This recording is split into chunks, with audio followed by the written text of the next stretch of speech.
Chapter 1646. 2 days of rest and recuperation. Unlike the other members of his team, Han Dong did not rely on meditation, or medicine to reach his peak condition. Instead, he chose to contact Sally. Sure enough, when the consciousness was connected, she was having a special dual cultivation with Professor Kuji. Combining the domain between the two, as well as the reproductive characteristics of the black goat, and integrating the artistic conception into it, they created a pseudo-dense forest. The trees in the forest were mainly divided into two types. One was the black trees that symbolized Sally. Most of them were in the shape of a woman's body. There were also many openings on the surface of their bodies, from which mucus constantly flowed out. The other type was the white trees that symbolized Kuji. They were in the form of a normal tree, but they were extremely soft to the touch. It felt like the tender skin of a young girl. If one squeezed or sucked on the protrusions on the branches, they could also taste a refreshing liquid that numbed one's consciousness, aroused desire, and provided a healing effect. When Han Dong stepped into the forest created by the two women, the soft female voice and the sound of soft objects colliding and rubbing echoed in the forest, quickly transmitted into Han Dong's mind. Following the direction of the flow of psychedelic colors, he would find the source of the sound in the center of the forest. Both of them turned into the black goat's body. The huge bodies were stacked together, and the soft white balls were placed on the surface of the purple-black furred meatballs. The dark purple tentacles and the milky white tentacles with purple spots intertwined and were close to each other. They even inserted their tentacles into the mouths or small holes on the surface of the bodies, carrying out the unique dual cultivation ritual of the Black Forest. While the suppressed desire was released, their consciousness was connected to each other, and they were able to comprehend deeper knowledge. When Han Dong approached, he immediately attracted the attention of the two women. The swollen meat balls quickly came to Han Dong's side under the weight of the goat's hooves and squeezed him in the middle. The texture of the meatballs was fundamentally different. It was impossible to say which one was better, but the feeling brought by the combination of the two was impossible to surpass. Even Han Dong completely let down his guard, allowing his body to be held by the meatballs, and joined this special black goat dual cultivation session as a third party. For an entire day and night, Han Dong also received the best mental and physical nourishment between the dream and reality. When he woke up, he rested his head on Sally's lap. His lower body rested on Professor Kuji's soft body. When the special wool was attached to the skin, it would increase the sense of touch by several times. It was both comfortable and refreshing. If such a scene were to spread within the school, Han Dong might become the public enemy. Many male hybrid demons in the school were interested in Kuji, who was soft, gentle, and specialized in healing. Many of them had failed in their attempts to woo her. Nicholas, isn't it comfortable? Even though Professor Kuji had woken up, she still maintained her sleeping position, letting Han Dong lay on her upper body. I heard from Sally that you're about to carry out an event that involves great contributions. I've heard a little about it among the school's higher-ups, but I don't know the specifics. However, danger is inevitable. Events that are related to great contributions are often things that even the University of Mishima has trouble dealing with. Yes, but I should be able to return safely. Kuji was also curious, so she continued to ask. The incident itself should be classified as top secret. However, the information about the execution team should be open to the public, right? Other than Bob, who are the other professors in the team? Let's see if I'm familiar with any of them. Dean William Dale is the organizer. Dean Dale is leading the team personally. In this case, the danger will be minimized. You're really good to win such a team. Who else is there? Professor of Ancient Languages, Warren Rice, and Professor of Pharmacy, Karen City. Kuji wanted to talk about Warren, the special Luna Beast. But when Karen's name came out, her expression changed at once. Her gentle tone turned serious. Nicholas, you must be careful of Karen. I really don't understand why Dean Dale wants her to join the operation. Is your target an existence that is extremely difficult to kill and is quite outstanding in terms of life. Well, is there anything special about this professor? I just smelled a hallucinogenic medicinal fragrance from her body. Han Dong recalled. When Professor Karen met in the hotel, she deliberately hid her body behind the curtain. Out of etiquette, Han Dong didn't pry directly. Only a small part of her body covered with snake scales and a long, white-scaled snake tail were exposed. Although this woman belongs to the pharmaceutical school, the title of professor is just in name. She used to be the executioner of the University of Mishima. Later, she was transferred for special reasons and stayed in the pharmaceutical school to work. However, she seems to be doing things related to assassination. Whenever it involved the execution of serious offenders, it was inseparable from this woman. If you do anything against the rules during the operation, she may even execute you on the spot. Be careful. At this point, a connection connected the relevant information in Kuji's brain. Led by a king-level dean, the team included an executioner and a special professor of ancient languages. Kuji suddenly thought of something. Could it be that your goal is don't die? That lunatic is very dangerous. Mother is still waiting for you to go back and help her recover her body. Don't worry, I've already made contact with the target. I can roughly estimate the level of danger. It will be fine. Professor Kuji and Sally, wait for our good news in the school. If there is really danger, I will voluntarily give up the mission. He washed off the fragrant mucus on his body. Han Dong, who changed into a bird-beaked doctor costume, went directly to the teleportation network of the University of Mishima to meet the other members of the team. When Dean Dale saw the young man again, he was a little surprised. He found that his whole body had a kind of skin change. Not only was his skin much fairer, but it was even smoother. His condition was even better than the others. Nicholas, you seem to be in good condition. The rest time was short, so I couldn't do anything. So I slept with a friend for 2 days. By the way, where should we start looking? Does Dean Dale have any clues about the suspected location of the target? Or which star sector? The clues were basically zero. Even though the spies outside the school had been trying to track down Morgan, there was no clue to his hiding place. It was as if he had been hiding in a space crack ever since he left Missy University. He had never come out from his hiding place. However, due to the recent incident that had caused a lot of commotion, many large organizations and the old Wangdu were secretly investigating. Looking at it from different angles, they might find some unexpected clues. Also, Morgan, who got the king-level land deed, will definitely make other moves in the near future. Let's first go to the largest neutral city in the universe, Arkham. We might find some useful clues there. Chapter 1647.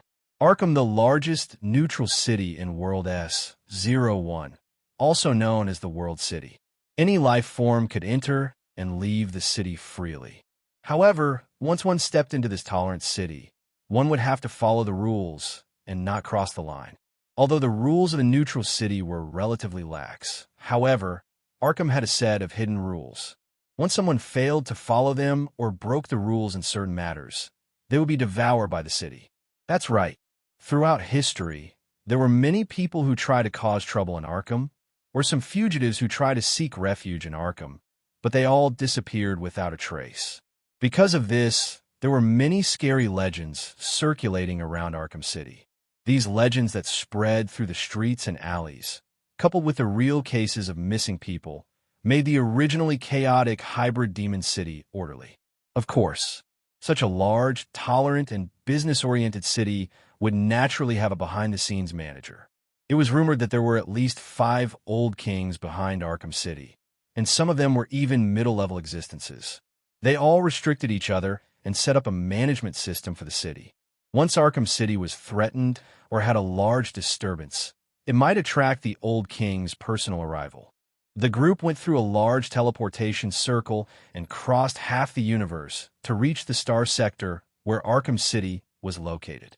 This largest neutral city was built on a planet with a similar ecosystem to Earth. It was also a single star and ensured that the temperature difference between day and night would not exceed 40 degrees Celsius. This planet was also named Arkham because of the city. So, the group appeared on the planet's surface, a farm less than 5 kilometers away from Arkham City.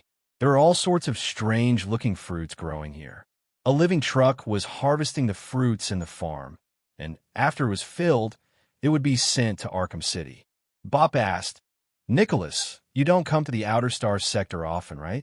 If the Black Forest doesn't count, this is my first time going to an outer planet managed by the hybrid demons. Let me give you a simple explanation. Since Arkham's scale was about 15% of the planet's total area, it had a very tolerant management system, and the number of hybrid demons active on the planet was maintained at 100 billion. Because of that, the rest of the planet was converted into farms to supply Arkham with enough resources, especially food. Arkham's internal structure and system will be beyond your imagination. Its existence is enough to represent the perfect understanding of the order of the mantis demons, and it can directly express its diversity. However, we shouldn't stay for too long. Once we confirm the information, we will leave. I'll give you a special warning.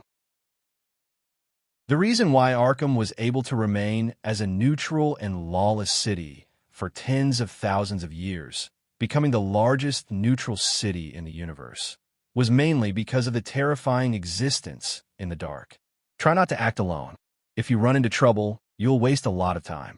Yes. He looked in the direction of the farm truck.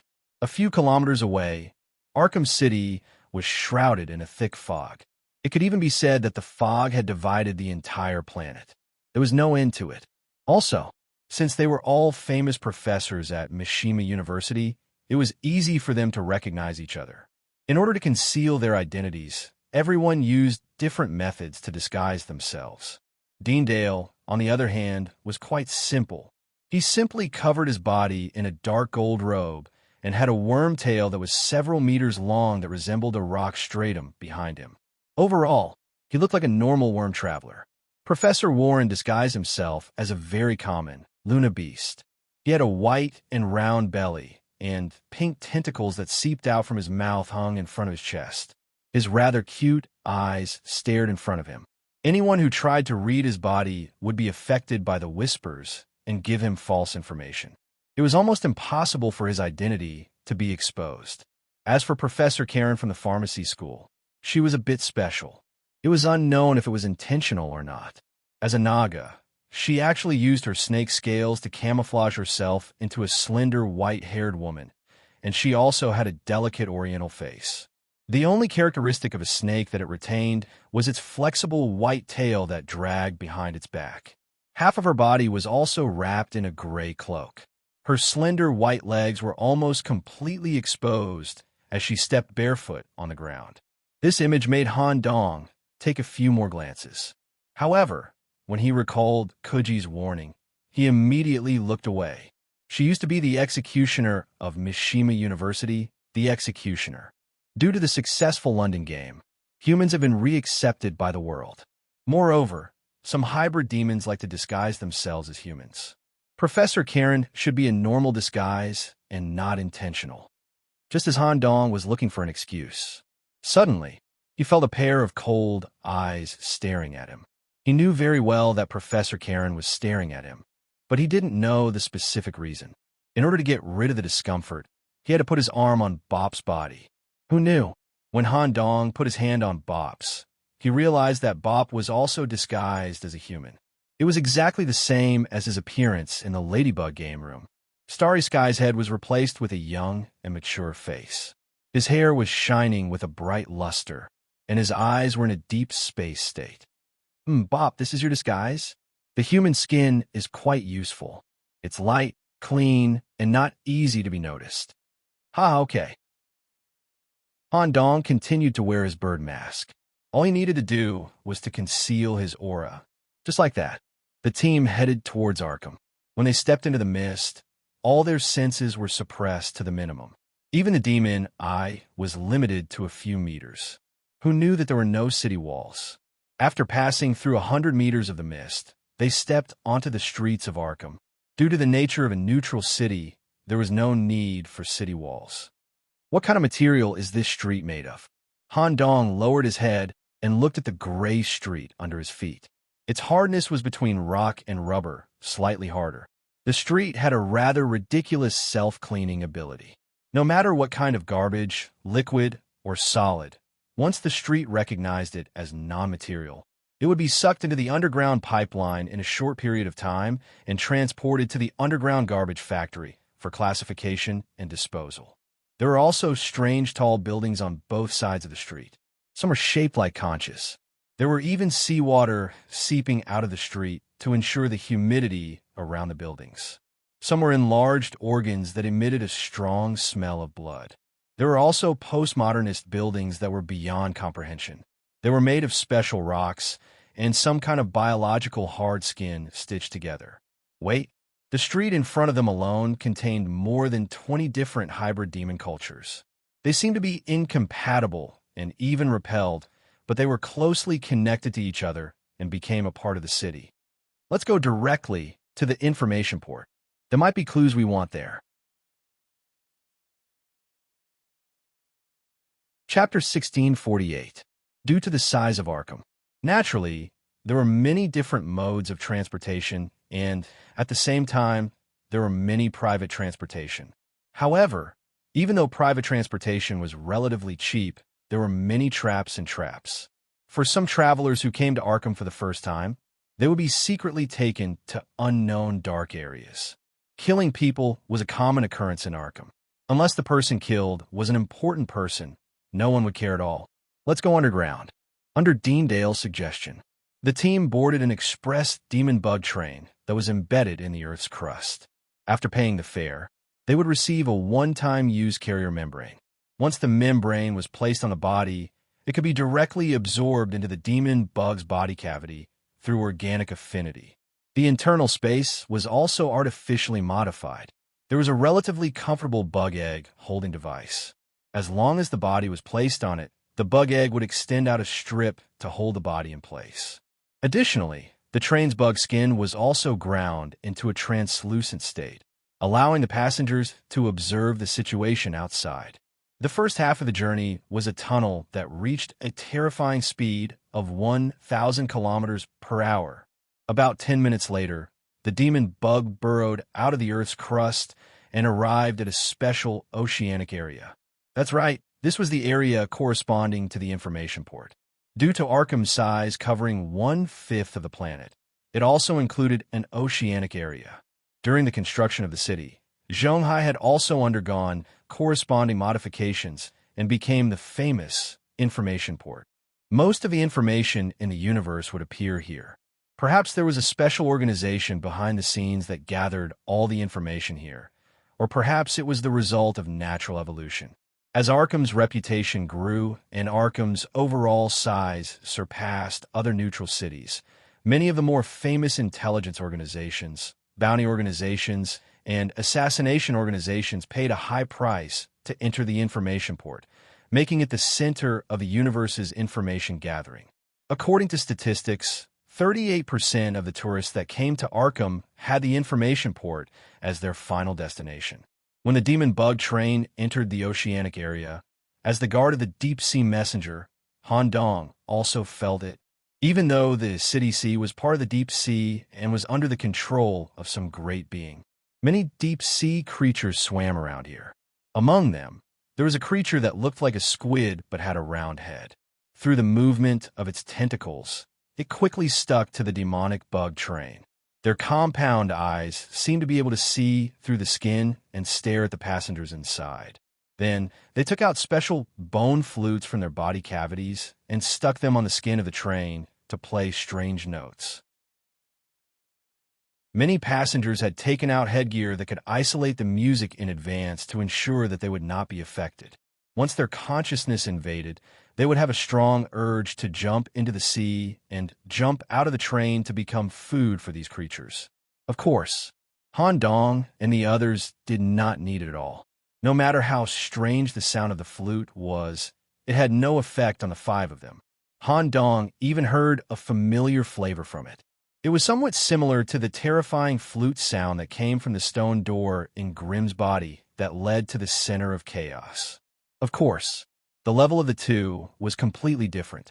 There was a difference of several or even dozens of levels. Han Dong immediately followed the melody of the flute and began to shake his shoulders rhythmically. A short while later, an information port that swam in the ocean revealed itself. The overall scale was similar to the conventional capital of a human city. The bottom of the information port was covered with huge octopus tentacles that slowly wriggled forward in the deep sea, although Arkham would not check the identity of outsiders. However, as an important area between the cities, the information port must be checked for the identity of the visitors. Usually, a body fluid verification was used. A tube of body fluid was extracted and sent to the information database for comparison to ensure that the individual's character was above the passing line and that they were not wanted by large forces or the Old King before entering the information port. When everyone approached, Deandale directly showed the Misha University badge to the staff. The other party's tentacles all straightened and let them pass with respect. There are several intelligence stations located here. In order to save time, we'll split up and try to inquire about any kind of intelligence station. Once we find something, we'll share it through the consciousness network. Considering that it's Nicholas's first time here and his level is the lowest, Pope, you'll go with him. Okay, just like that, the team split into 4 and headed in different directions of the information port. Among them, Professor Karen dragged her snake tail and turned directly into a damp alley. She even went straight to the underground area through a secret door. She directly started the investigation from the dark side of the information port. Obviously, she was quite familiar with this place. Nicholas, you just need to follow me. Most of the shops here are low-end intelligence shops. There's no need to waste time at all. Besides, I have a group of very reliable friends here. Okay. Although Han Dong followed Pope, his eyes were trying to collect as much information as possible about the information port. Most of the shops mainly sell intelligence. There are also some peddlers hiding in the shadows who will take the initiative to solicit customers. At the same time, there are also some shops that offer rewards. You can entrust the other party to do things for you. You can also apply to become a worker to make money. There are even intelligence auctions, which should be auctioned according to the rarity and keywords. This kind of intelligence often involves some treasure locations or a certain hybrid demon who carries treasures. Well, what is this? While the demon I scanned the street, it accidentally caught a strange aura. The dark gray aura came from the depths of a certain alley. The aura would even construct a strange, distorted face, telling some vague words. Pope, is this also selling intelligence? Following Han Dong's guidance, Pope frowned slightly. I didn't pay attention to this kind of place when I came here before. However, shops like this in the corner are often special intelligence stations that exist in the dark side. Professor Karen should have inquired about this kind of place. However, this aura is different from the intelligence stations I have seen in the dark side. Let's take a look later. Okay. Just as Han Dong was about to move his gaze away, he accidentally noticed that someone seemed to be staring at him in the alley, and a very uncomfortable feeling hit his heart. When the demon I scanned him again, the feeling of being stared at disappeared immediately. Under Pope's lead, the two came to the middle of the information port. A special building floated in the air like a star, corresponding to the large-scale Void Intelligence Station.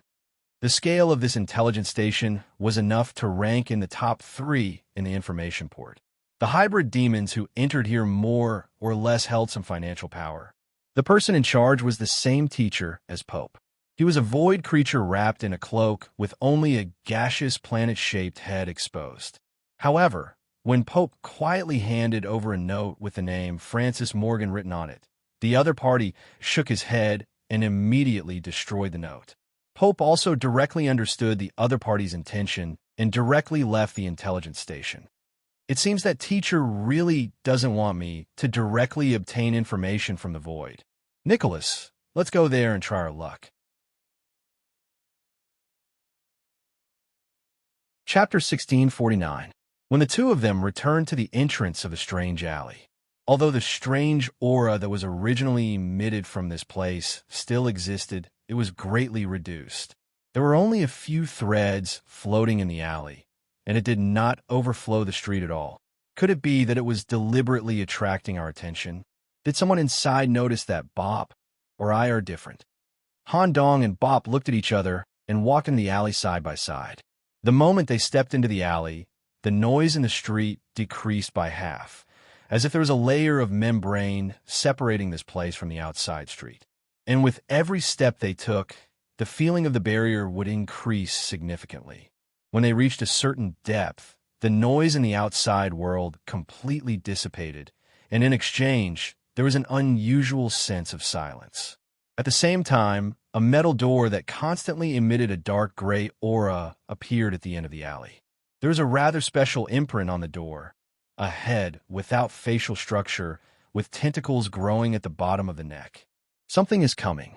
When Han Dong sensed something, some kind of terrifying form seeped out from the sidewall, corresponding to a terrifying face covered with maggot-like tentacles and eyeballs growing between the gaps. The round and soft body almost filled up the alley. There were many spiral-shaped vocal cavities between the flat palms, and through the cooperation of different vocal cavities, it could form a special tone of uneven pitch that echoed in the alley. Have the two of you ever worked with us before? If not, further verification is needed.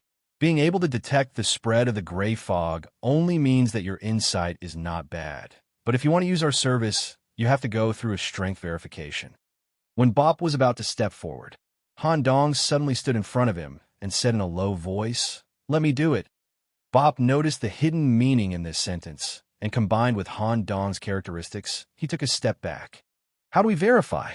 As long as you can force me to step back and use any part of your body to touch the iron door leading to the organization, you will pass the verification. Han Dong nodded thoughtfully. Oh, it sounds very easy, but you seem to be very strong. Saliva seeped out from the tentacle-covered face of the other party. I have not eaten a high-quality creature for a long time, and your bodies are emitting a special smell. Then, let's begin the assessment. The monster pounced directly at him. As Han Dong moved, dense tentacles grew out from the corners of the alley, crawling back and forth like maggots. Some kind of domain effect was forming, and these maggots would also attach themselves to Han Dong's body. However, Han Dong remained motionless, allowing the other party to pounce on him. Pop! The crow mask suddenly fell off, revealing Han Dong's face and an egg-shaped head that didn't have anything growing on it. Gray tentacles grew out from the back of his head and weaved a strange symbol in the air. There was even a strange mark between his eyebrows. Instantly, the monster that was pouncing towards Han Dong instantly retracted its ferocity. His swollen body, which had originally filled up the tunnel, immediately shrank to the size of a dwarf. Only his head, which was filled with tentacles, did not change. His pouncing posture a second ago immediately turned into an incomparably devout kneeling posture. You are indeed the Grey Envoy. I was wondering why there was a strong but strange aura. I didn't expect it to be you. My lord, why have you come to Arkham? Is there anything I can help you with? As expected, Han Dong felt that it was strange from the start. Why would the other party purposely release his aura to attract attention? So it was due to the same origin. The organization and the hybrid demons hiding in the alley were all under the Grey Walker. Coincidentally, Han Dong was given the title of Grey Envoy due to his best performance in the London Game Room. Once this title was given, it would be directly imprinted in the heart of any hybrid demon related to the Walker. We want to investigate the information of a special person. Due to the other party's uniqueness and concealment, the relevant information is very little or even close to none. My Lord Envoy, our organization happens to like to collect this kind of unique and unpopular rare information. Perhaps you can find the answer here. Please come in. We will do our best to serve you. The Gray Zone welcomes the arrival of my Lord Envoy. My name is Marcelino Maggot. My lord can call me a maggot. I prefer these small, crawling creatures. Bring us in and introduce your organization. All right, follow me. We come from the Grey Kingdom, Sharnath, created by our king's highest grade land deed and his supreme dharma. When we first came to this world, we were not used to it, until we created the Grey Zone in Arkham. Not only can we obtain the pleasure of spying but it can also bring us a sufficient amount of benefits. At the same time, we can become the important eyes of our king in Arkham. The gray zone that we created is fundamentally different from the information gathering stations outside. Whether it is information or customers, we have a higher threshold. We will use our own characteristics to collect all kinds of high-grade information at all costs. At the same time, we created a unique membership system, only working for the capable and trustworthy hybrid demons. Over the years, we have nurtured many good customers. In the gray zone, there are only two identities, client and employee. Since my Lord Envoy wants to gather information, then you are here as a client. We're even willing to work for you for free. There is no need for that. The target we are dealing with is very troublesome. Let's see if you have any relevant information. Then, an unbelievable scene happened. Han Dong thought that the organization was inside the metal door, but when the maggots in front opened the metal door, there was only a dead end behind them. The opening of the metal door was like some kind of switch. A large amount of gray gas leaked out from the alley, and some kind of disguise was slowly being removed. Han Dong exclaimed in surprise. "Oh, so that's how it is. What a clever trick. I didn't expect the entire alley to be a disguise set up by you." When we walked into the alley, we had already stepped into the gray zone. Slowly, the alley turned into a simple gray space. Geometric chairs were placed in the hall, and various gray individuals with chaotic faces were scattered around. Whether they were sitting, standing, or crawling on the wall, they all looked at Han Dong with reverence. "Don't worry, my Lord Envoy. Our level of customer privacy is the highest in the information port, not to mention your request. Which creature do you want information on? Even if you don't know the name, just describing the characteristics will do. The name, characteristics, and species are very clear. You should have heard of it." Han Dong still didn't call its name out of caution. Instead, he handed a piece of paper with a name written on it to the maggots. When the maggots saw the name on it, the maggots' tentacles that covered their faces waved wildly and even fell to the ground. "You want to track down such a dangerous existence, my lord?" "Yes. Do you have any information?" "Wait a minute. This kind of existence that touches the king, the relevant information is sealed in the deepest part. I need to submit an application to get it out. Recently, there happened to be a special information about it." "Oh, is there really one?"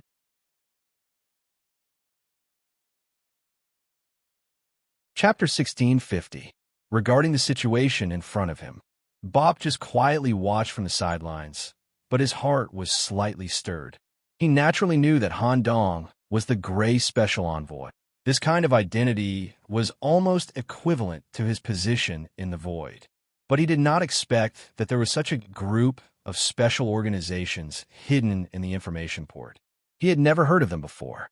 Moreover, the group in front of him was constantly emitting a gray aura. They could disguise themselves and external objects, which was extremely rare in the main world. Bob searched through the memory files in the depths of his brain library, and finally found the corresponding biological information. This group came from Shalno's Faceless One. It is really rare. According to the encyclopedia, this kind of hybrid demon is not a natural existence, but a special hybrid demon created through the unique system of the Grey Walker. Their essence originated from the heathens with human attributes. A very small number of recognized heathens can go to Shalno's through a special sacrificial ceremony. After an extremely long journey and enduring endless suffering, their souls will set foot in the Wangdu area of Shalno's and receive the perfect recognition from the Supreme. At this time, their souls will be led to the palace of the Grey Walker. Under the escort of the Grey Aura, they will completely forget themselves and reincarnate into a type of highly talented hybrid demon that naturally mastered the Grey Secret technique. Faceless One. Who would have thought that such a group would be active in Arkham? The Eye of the Grey Walker is really scary. However, as long as he could get information related to Morgan, it did not matter. And for a special high-level organization like this, it might be very detailed or even directly related to Morgan's hiding place. Sure enough, bringing Nicholas along is very useful. While Bop was silently standing still, There were also many faceless ones who looked at him curiously. They wanted to know who could act together with the special envoy. When they saw Bop's eyes that were as resplendent as the Milky Way, they immediately understood. They only waited for less than 3 minutes. The faceless one, who called himself Maggot, had already submitted and approved the application of Han Dong, his client. A document wrapped in sticky plaster was handed over. Special Envoy, the rarity of this document is this is information that we have taken great risks to obtain after spending months or even years to obtain. Apart from your current team, please do not spread it to anyone else.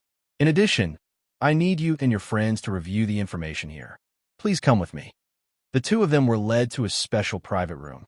Only you have the right to access the information. If I accidentally see it, I will be severely punished, so I will wait for you outside. After reading it, you just need to reseal the information and leave it in its original position. All right, you may leave. The secret room was locked. When Han Dong touched the folder, he was shocked. The gray mucus flowing on its surface immediately seeped into its body through its fingertips. After the identification, it turned into a faceless wax seal printed on the surface of the document bag. When he took out the documents and spread them out on the table, Bop couldn't hold back his curiosity and immediately came forward. Their reading speed was almost the same. A few seconds later, a surprised expression appeared on their faces at the same time. At the same time, a sense of joy flashed through their eyes, because the information clearly stated the hiding place of Francis Morgan. And there was also a visual picture obtained through memory extraction. Although it wasn't very clear, but some things could be seen. A special planet wrapped in green, located in the deep space of the shattered mirror structure. At the end of the information, there was also the name of the person who provided the clue. They also signed to verify the authenticity of the clue. There is actually information related to the hiding place. It is suspected to be located in the shattered dimension. No wonder the agents of the University of Mishima didn't receive any information after so many years. They are indeed lunatics. They must have used some method to transfer a planet to the shattered dimension and then covered it with special creatures to form a self-sufficient ecological space. It was the first time Han Dong heard the term shattered dimension. Bop, what is the shattered dimension? In ancient times, because of the arrogance and ignorance of you humans, it eventually led to the world cataclysm. Although we won the war, the price we paid was extremely heavy. You should also know that the world was riddled with holes because of this cataclysm. It was torn open with many openings that were difficult to repair. Even 1 or 2 openings were enough to cause the world to collapse. The reason why Sally's mother was heavily injured was because she was ambushed by the enemy while repairing one of the huge openings. These world openings still exist to this day. Although they don't affect the entire world, the world's essence is quietly flowing away. The space corresponding to the opening is known as the shattered dimension. It is an extremely dangerous and unstable slit area that overturns the laws of space. Conventional space methods are completely ineffective inside. Even void is like falling into a chaotic quagmire. If you're not careful, you will completely sink to the bottom and never be able to surface.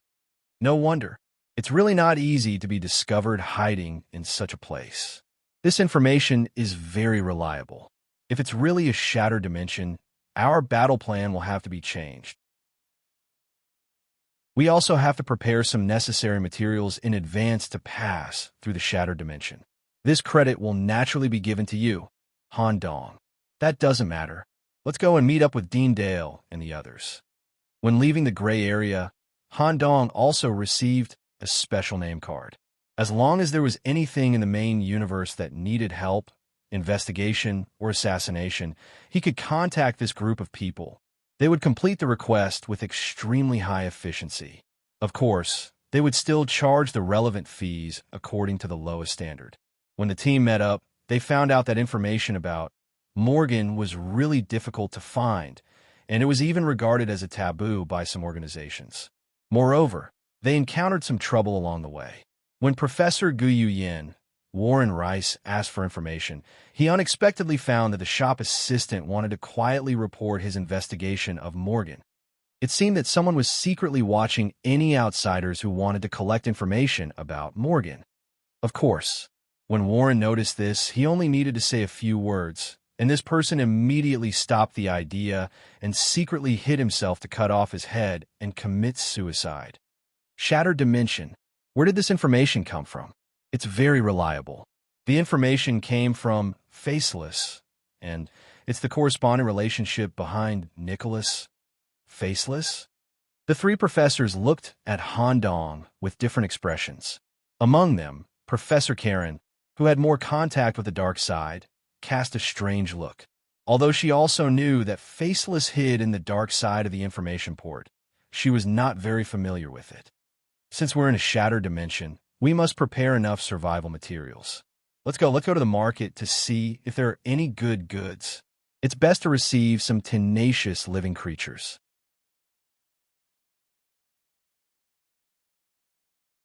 Chapter 1651. Han Dong actually had no idea what a shattered dimension was like. He also didn't know what kind of materials he had to prepare in order to enter this special area where there was no space, and even the truth was in a scattered state. Pop, do we have to buy a space stabilizer or some protective clothing that can protect our bodies in the shattered dimension? I think you don't understand at all. Han Dong answered honestly. My understanding of the shattered dimension is only at the basic level, and I don't know much about the various materials of the hybrid demon world. Unless some equipment that involves the truth of space might be of some use in the shattered dimension. Conventional props or equipment are of no use at all. Once we get close to the shattered singularity or cross the spatial cross-section, our bodies and souls will be directly torn apart or cut off. It will be easier for you to understand if I put it this way. If normal space is compared to a regular cube, then the shattered dimension is to randomly cut the cube into different geometries and then reorganize them without any rules. There are many dangerous gaps in the reorganized, irregular space. Once you step into it, matter will be directly crushed into the smallest, most primitive state. In our cognition, it is death. The real shattered dimension is 100 times more complicated than my explanation. Even I don't have absolute confidence in capturing every gap or singularity, even if any mistake will lead to the death of a member. Therefore, we need to buy enough living body detectors. Living body detector. Hearing this explanation, Han Dong immediately understood what the detector meant. It was to buy a batch of tenacious living creatures that were not afraid of death and let them explore the path and eliminate dangers at the cost of their lives. In fact, living body detectors like this were quite common among the hybrid demons, and there was even a special market for them. After all, there are many dangerous forbidden areas in the universe. When exploring unknown space or forbidden areas, this kind of living body detector was quite useful. It wasn't as cruel as imagined. Creatures that were made into living body detectors were all unconscious individuals, just like mosquitoes and flies in the human world that relied on biological instincts to move. After processing and screening, they could carry out efficient exploration, and when they died, they would mark the corresponding dangerous location. After a round of purchases, Deandale bought a large box of eggs in a thermostatic chamber in a wholesale form. They were all high-grade goods. They only needed to be injected with a small amount of growth hormone to quickly hatch into adult worms. They were easy to carry around, and there were enough of them. As for the spaceship's equipment, we won't be purchasing it here to avoid attracting unnecessary attention. We will first teleport back to Misty University, and I will directly apply for a spaceship that can transport us to the shattered dimension. Then, through the teleportation network, we will head to the nearest port city to the shattered dimension. Yes, everyone bid farewell to Arkham City. However, even though the team did not stay in Arkham for long, and they paid attention to the concealment of their whereabouts, but he still received attention from the dark. Deep inside Arkham City, there was some kind of database. Any transaction that happened in Arkham would be recorded there.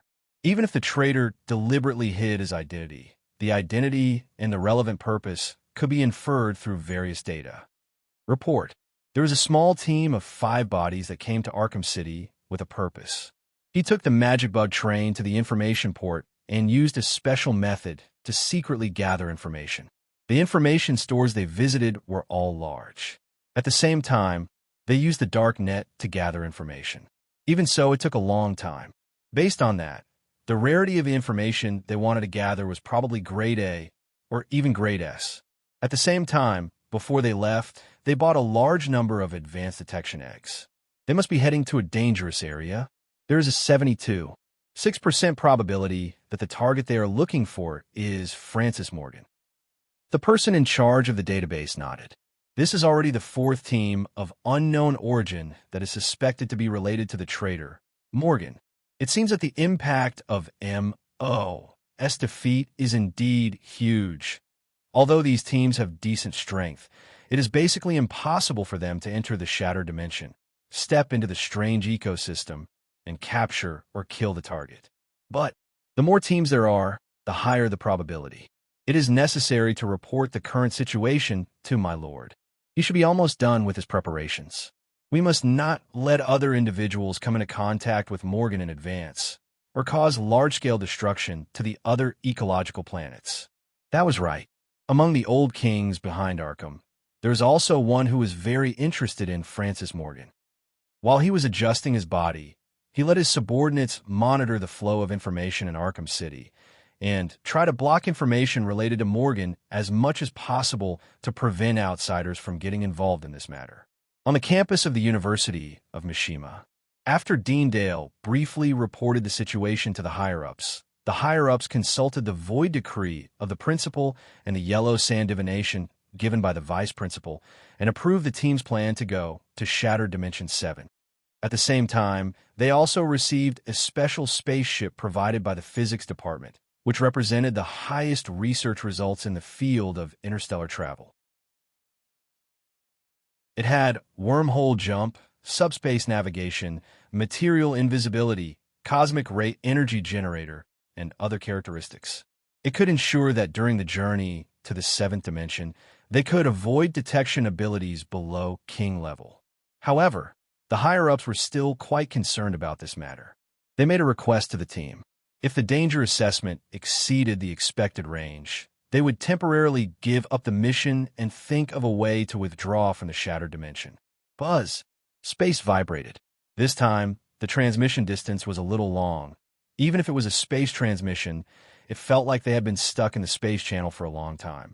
The second half of the transmission distance even became extremely unstable, related to the location of the transmission close to the edge. Galaxy IEC 0193 had been renamed the 7th Forbidden Area. It belonged to number 7, where the only tear in the shattered dimension was. Most of the planets with life in this galaxy had been transferred, evacuated, or extinct. Only a few planets near the edge of the planet still had signs of life. At the same time, there was also a monitoring planet that the Old King had specially set up in this galaxy, a living planet belonging to the Upper GH. It was the same master as the 10th prime substance, King Vader. With the end of the transmission, Han Dong and the others also appeared on the surface of a living planet with a giant eye. This planet had signed a secret agreement with the University of Michigan, and it had a special transmission device. The University of Michigan's expedition team that came here would be treated with confidentiality. When it sensed the powerful Dean Dale, a gentle celestial sound came from the planet's crust to show its respect. Everyone boarded the mechanical spaceship called Savitin and flew towards the tear in a fully invisible state.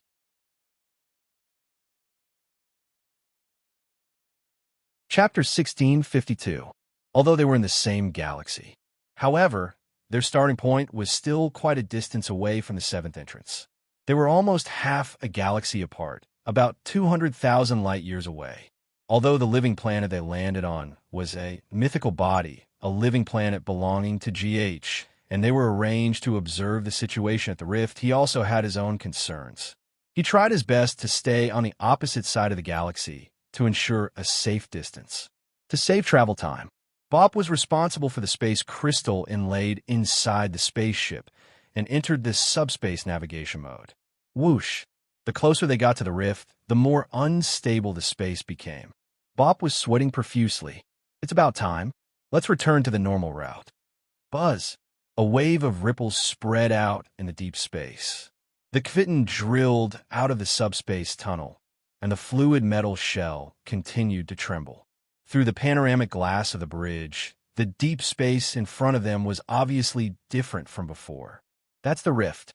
Like a broken mirror, the rift, with a total length of hundreds of thousands of kilometers, tore vertically in the deep space.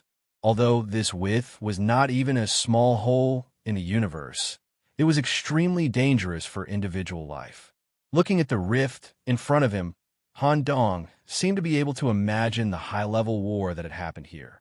The mutual attacks had exceeded the limit of truth and completely destroyed the world, making it difficult to repair. When he thought of this, Han Dong reached out and dug his ear. In fact, he used a finger to drill into the brain world and touched a special weapon hidden in the depths of the manor. Shattered dimension, a special space where the truth is out of balance. Maybe the demon sword I just got can play a miraculous role here. Maybe it will like this shattered dimension that is not bound by rules. They continued to travel at full speed for a while. When the spaceship was about to approach the rift, the high-efficiency detector it carried and Han Dong's magic eye captured a group of living creatures that stayed outside the rift at the same time. Huh? 2 ships. No, 3 ships. There are 3 different types of spaceships parked in different positions outside the rift. Deendale frowned slightly. Have other teams already found this place? They know that this is a shattered dimension, but they still dare to go deep into it. Moreover, these spaceships are all top-grade transportation vehicles. These 3 teams must have a certain level of ability. There is a high chance that they were former enemies of Francis Morgan or some dark faction with ulterior motives that had their eyes on the relevant biotechnology. However, this also indirectly proved that the target was indeed hiding inside. If we encounter any of these groups while we're deep in the forest, we'll forcefully expel them. If they don't care about our feelings, or if their nature is extremely vile, we'll deal with them directly. No one will know what happened in the shattered dimension. Everyone who received the order to kill, especially Professor Karen, who was dragging the snake's tail, was overjoyed. The first part of the journey was already boring, so it was a good thing to relieve the boredom in advance. Let's go too. He set the spaceship to full stealth mode and docked it outside the rift. Everyone used their own methods to create a protective layer on the surface of their bodies and jumped out of the spaceship one after another. In the following process, Bop would be the leader, assisted by the living body detector, in order to ensure that the space affinity reached the maximum value. Bop, who was in front of the rift, immediately removed his outer clothing and disguise, revealing his true form as a void being. His translucent skin and starry, vein-like structure spread throughout his body. The cluster of stars that symbolized organs was rotating steadily in the important parts of his body. The starry brain emitted the brightest rays of light, as if it was a lighthouse that could completely illuminate the shattered dimension. Starry tentacles grew out from the back of his head and back. They swayed regularly between each other, acting as an antenna to enhance Bop's perception of space. So beautiful! When Han Dong saw this, he could not help but sigh softly. It was as if he saw an independent universe in Bop's body. Not only Han Dong, but the rest of the professors were also quite surprised. Bop stretched out his hand and placed it on the surface of the rift, sensing and looking for a relatively stable entrance. Everyone follow me. If we enter from here, it will correspond to a more spacious and stable space. It will allow us to rest for a while, and after we've completely adapted to the environment of a shattered dimension, we can slowly explore. The body and soul will be very unaccustomed to stepping into the shattered dimension for the first time, so be careful. The last sentence was obviously said for Han Dong. As he spoke, Bop showed his more experienced experience, and in an incomparably calm state, he was the first to step into it. Like melting the body into liquid glass, waves of ripples spread out in all directions. The other three professors also stepped in one after another. They did not have any intention of waiting for Han Dong. In their opinion, if they could not even overcome this hurdle, then there was no need for them to participate in the rest of the journey. Interesting, there was no fear. Han Dong also entered a state of tranquility and very naturally stepped in. This feeling, when the body passed through the rift, there was a clear feeling of separation, as if the body was separated from the original world and thrown into a completely foreign and unknown territory. There was no air here, and the body needed to build a self-sufficient ecosystem. The space particles were also in a state of strong disorder, constantly attacking the body. In a region without light, due to the disorder of the reflecting medium, it was difficult for the naked eye to capture an effective light source. The normal naked eye could only see a chaotic and blurry world of 7 colors, and it was impossible to distinguish the direction and space. One needed to use special vision to observe, or create a more stable light source system with one's own body. Other than that, there were many situations that made the body feel uncomfortable. Even the senior professors of the University of Mishima needed time to get used to it. When everyone stepped into the shattered dimension, they all stopped to rest. Bob's brain was still emitting a stable light, acting as a guiding beacon. He originally thought that Han Dong, who was here for the first time, would be very uncomfortable or even have a serious physiological reaction, but he was surprised to find that Han Dong, who had just stepped in, had a calm expression. Even his eyes did not show any signs of discomfort. His body even felt light, like he was floating in the air.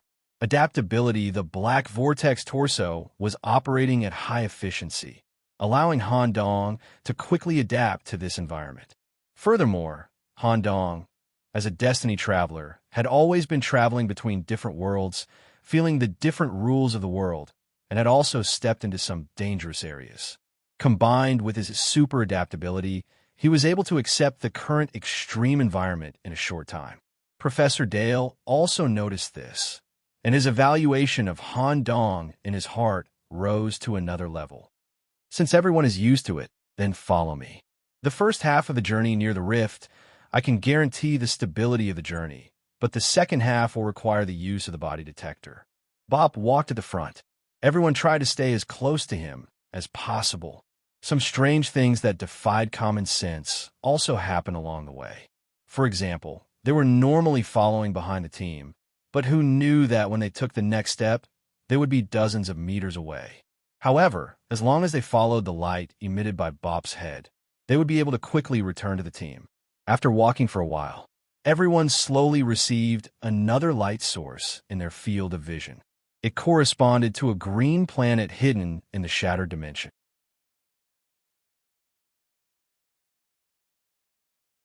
Chapter 1653.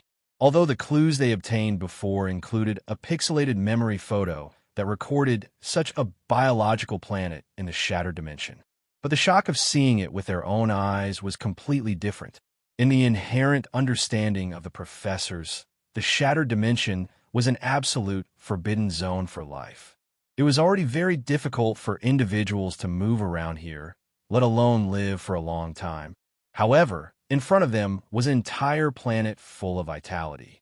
Professor Dale sighed. What kind of method is this? To actually be able to stably hide an entire planet within a shattered dimension and even establish a self-sufficient ecosystem. If we count from the time Morgan escaped from a university, this planet has existed here for more than 10 years. Is it also part of his research results? Or rather, when he decided to make a move on campus, he had already prepared a way to hide in the shattered dimension. This kind of technology is indeed very valuable. If it can be widely used, it will be beneficial to our exploration of the shattered dimension and even the possibility of repairing the crack. Perhaps it is because of this that the dean did not do it himself. In his eyes, although Morgan is extremely despicable and crazy, he also has the value of improving the world, putting aside hatred, prejudice, and the task at hand. But in terms of personal ability and scientific research standards, Dean Dale still quite admired him. After all, Professor Morgan was also the dean for a short period of time, and the two had interacted many times. Especially in terms of dedication to science, Dean Dale felt ashamed. No matter what, I have to seal you and bring you back. They continued to go deeper. The next journey required the use of a living body detector. Through the activation of the egg, a kind of fat larva with thousands of appendages drilled out. Their bodies were filled with fluorescent body fluid. When they died, the fluid would mark the surrounding dangerous objects. What he saw next made Han Dong suck in a breath of cold air. When one of the larvae moved to the left, it touched the singularity zone. In just a moment, without any time interval, the body was disassembled into a micron-sized cube and then reduced to a two-dimensional body through crushing. The change was not over yet. This singularity that even space could not capture produced a unique suction force. The two-dimensional structure affected by the suction force further reduced the dimension and was reduced to a one-dimensional strip. It was slowly sucked into the singularity. When it was completely sucked in, it turned into a point. The concept of dimension had completely disappeared, or it was called zero-dimensional. It corresponded to a fundamental restoration that transcended death. Although it existed as a dot, the meaning of its existence had already been lost, and all cognitive concepts no longer existed. Such a situation was quite common in shattered dimensions and was known as dimension reduction to zero. No wonder they don't dare to approach this place. Even the hybrid demons wouldn't be able to accept this kind of fear that surpasses death. Upon seeing this, Han Dong's attention was greatly increased, and he tried his best to reduce the distance between him and Bop. However, due to the experience of the team as a whole, as well as Bop's special existence, they were able to advance steadily. After consuming more than 7,800 live insect eggs, they approached the atmosphere of the green planet without any mishap. Observing the planet at close range, even the knowledgeable Bop was momentarily stunned. Unexpectedly, the green color of the planet from afar came from the countless dense green leaves. Layers of green leaves wrapped around the entire planet, forming a special ecosystem structure. As for the green leaves, they came from the giant trees on the surface of the planet. They were evenly spaced on the ground, and each of them reached a terrifying height of more than 10,000 meters. The luxuriance of the leaves was beyond imagination. Like a giant green umbrella opening up on the surface of the planet, the branches and leaves intertwined with each other, allowing the dense green leaves to wrap around the entire planet. Moreover, these giant trees were not as simple as plants. The life crystal of each tree was taken from a life planet that had yet to develop. Morgan had once tried to extract the life crystal of a planet that had just given birth to life. Once the extraction was successful, the entire planet would become a dead planet. How long ago did this guy start making this plan? I remember when Morgan was teaching, he had wantonly destroyed the initial planet. He was reported and even pursued by many forces. When Misha University found out about this, they also gave him a severe punishment. From then on, he had already started making this plan. When Professor Dale saw the nature of these giant trees, he was also shocked. This also meant that the other party had already made sufficient preparations. He had even calculated that there would be a special team from Misha University coming to cause trouble for him. The danger of setting foot on this planet was self-evident. Of course, since they were already here, there was no way out. Not only that, this planet has been combined with the king's title deed, so its stability has reached a new level. Because of the title deed privilege, Morgan can check the basic situation of any area. Of course, if the title deed covers the entire planet, the surveillance effect will be greatly reduced, which is beneficial for our infiltration. Even so, we can't let our guard down. Before stepping into the ecosphere, everyone needs to be fully disguised. Let me check if your disguises are up to standard. Then, Deendale began to perfectly molt on the spot. Circles of colorful, top mimicry worm skin covered the whole body. Some parts of the skin even imitated the appearance of green leaves. It could be said to be a flawless mimicry disguise. Professor of Ancient Language, Warren Rice, with a big belly, began to mutter in ancient language. Vaguely, some kind of language connection connected him to the green leaves, and the attributes of the green leaves were written in his soul, directly changing the nature of the identification. As for Professor Karen, she did not make any movements to disguise herself. It seemed that she was very good at concealment and could achieve complete invisibility the moment she stepped into the ecosphere. Deandale also acknowledged this point and didn't ask her to disguise herself. Bob maintained his guiding state and continued to maintain the characteristics of a void life form, moving between the membrane of space and reality, and then projecting his body through the starlight. Although it could be seen with the naked eye, other senses could not capture it. When everyone looked at Han Dong, he had transformed into his faceless form, revealing the real head of the braised egg. When he saw this image, Deandale did not say anything more. In terms of disguise and imitation, no species could compare to the gray. Let's go. Everyone drilled into the dense protective layer of leaves one after another. When Han Dong touched the outermost layer of leaves with his finger, the gray tentacles floating at the tip of his finger immediately completed the collection and analysis of the matter. The corresponding disguise was quickly completed.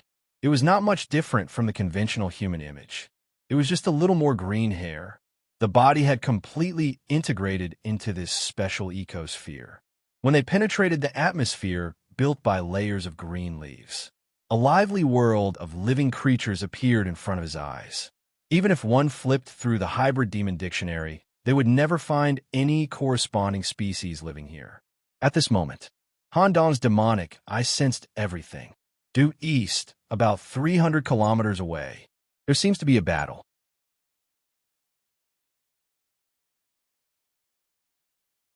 Chapter 1654. Needless to say, Han Dong's eyes were really good. As soon as the team passed through the atmosphere, they saw the battle taking place hundreds of kilometers away, hidden in a swamp. If it was a normal situation, the professors of Mishu University, who were absolutely neutral, wouldn't care and wouldn't cause trouble. But the situation was different now. It was known that the traitor, Morgan, had defeated the old king, M.O., in a head-on battle. The outsiders who still dared to look for clues and enter the seventh crack to come to this special planet must be powerful enough. This kind of strength might affect the sealing plan. If other forces were involved, it was necessary to send them a statement and warning in advance. Just as Deandale said, if the warning didn't work, they could directly clean them up. When everyone rushed to the swamp as fast as they could, they realized that the swamp covered an unusually large area, and there were ancient temples of different sizes inside. Moreover, the swamp was wrapped in a thick layer of poisonous gas, and skulls that symbolized plague and death were constantly condensing in the air. This kind of poisonous gas didn't need to be inhaled at all. As long as it was close to the skin, it would quickly take effect, and even if there was a protective layer, it would quickly corrode. Deandale reached out his finger wrapped in a worm membrane, and after slightly touching the poisonous gas, he gave instructions. The battle here has just ended. The level of the plague here has reached high-level forbidden area. Take out your highest level of protection. We need to sneak in and confirm the identity of the other intruders. If necessary, eliminate them directly. The plague was nothing to Han Dong. After all, he had been studying the plague since the beginning. Whether it was the G virus or the left arm of the immortal, they were very compatible with the plague. When everyone stepped into the swamp filled with dark yellow navels, there were corpses of some kind of fungus-like creatures everywhere. Obviously, they were killed by the team that came here before. The corpses were mostly woven with mycelium. The surface of the corpses was covered with all kinds of strange shapes, and there were even ghost-like mushrooms and fungi. Through the peeled mycelium structure, one could even see the flesh and bones hidden inside. However, the flesh and blood between their body cavities were yellowish-black. It was still dripping with poisonous body fluids. In the swamp open space, 1,000 meters away, a special team was taking a break. There were 4 of them. They had human-like physiques, and their attire was relatively uniform. They were all wearing extremely flexible and light waistcoats and shawls made of dark feathers. A special black bandage was wrapped around the head, with several long bandages trailing behind the head.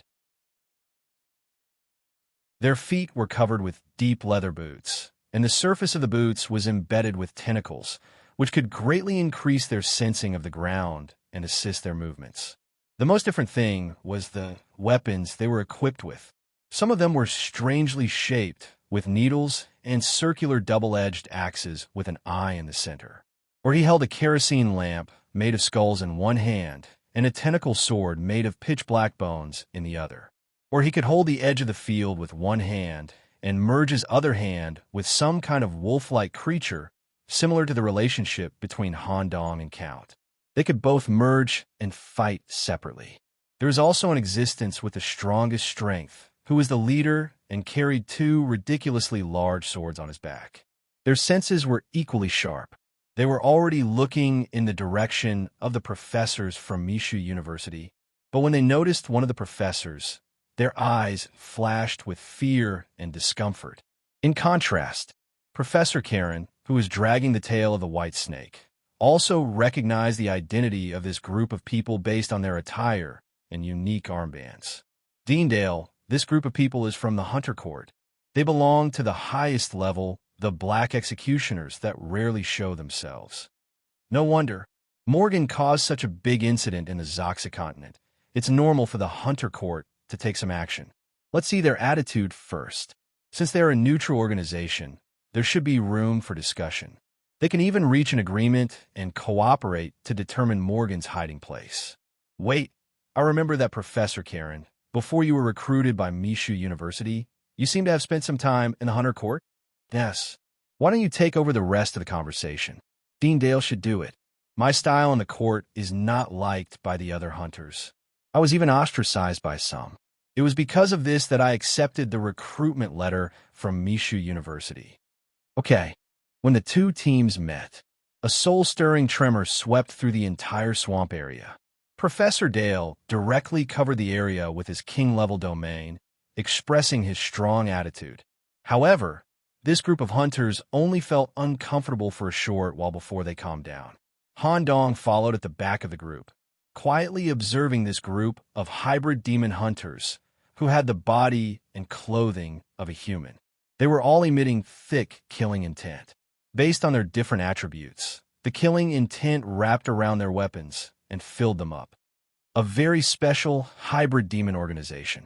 Although the members are of different races, they have the same characteristics when it comes to killing.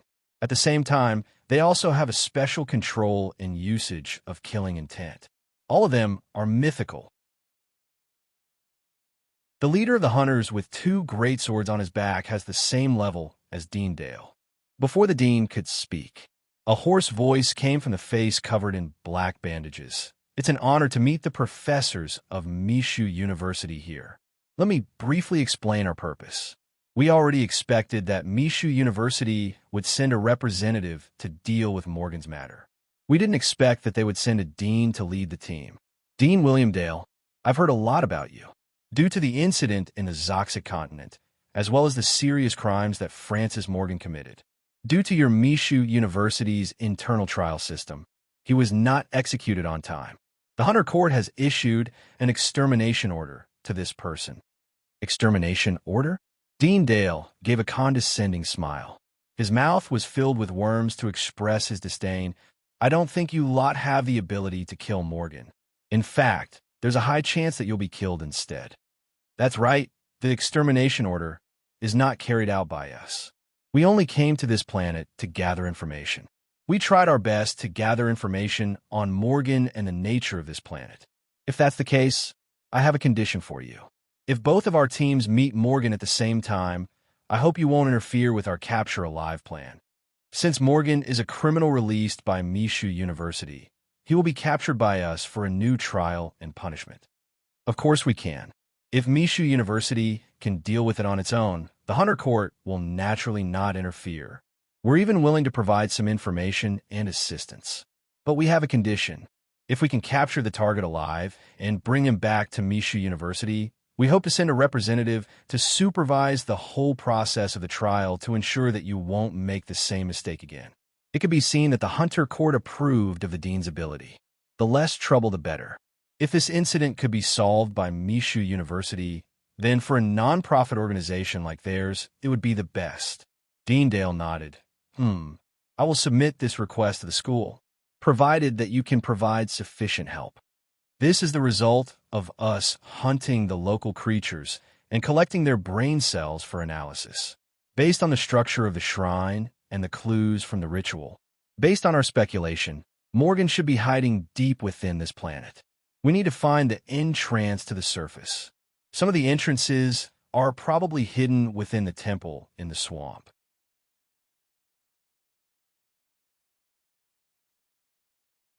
Chapter 1655. What other clues do you have? The bandage hunter with 2 great swords on his back continued.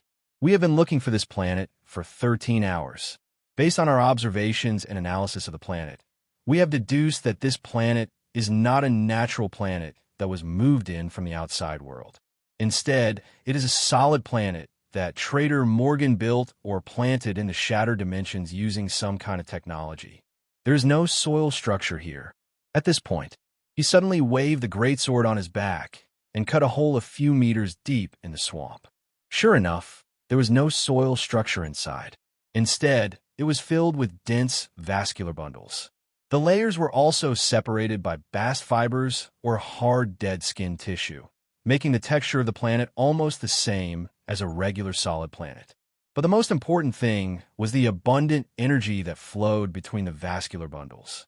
It was this energy that supported the entire planet and, at the same time, provided nutrients for the world tree, ensuring the stable existence of the leaf layer. It was also this kind of energy cycle and plant structure that allowed the planet to exist stably in the shattered dimensions. When they saw this scene, Han Dong, who was at the back of the team, suddenly said, if we can use this technology properly, we might be able to repair the existing shattered rift in the universe. When he said this, the 4 bandage hunters and the other professors in the team looked over. They didn't deny it. There was indeed such a possibility. But there were many problems. This technology originated from Morgan, and this person was an extremist who did not abide by the rules of the world and the treaty with the old king. Many of the old Wangdu were paying attention to this matter. If it was not handled well, a harmful effect would spread rapidly across the world. Let's first consider how to suppress and seal the target. If we can safely bring him back to Misty University, we will consider how to use Morgan's remaining value while completing the trial and execution. Deandale's words eased the atmosphere. Because of the attention just now, the hunters also recognized Han Dong, this strange genius who had suddenly risen recently. It was hard for them to imagine that this person would participate in such a dangerous mission at the atavistic stage. They were all mythological hunters, but they were only here to gather information. Moreover, the Hunter Court had strictly ordered them to avoid direct contact with the target as much as possible. But since it was Misty University's arrangement, they did not ask much.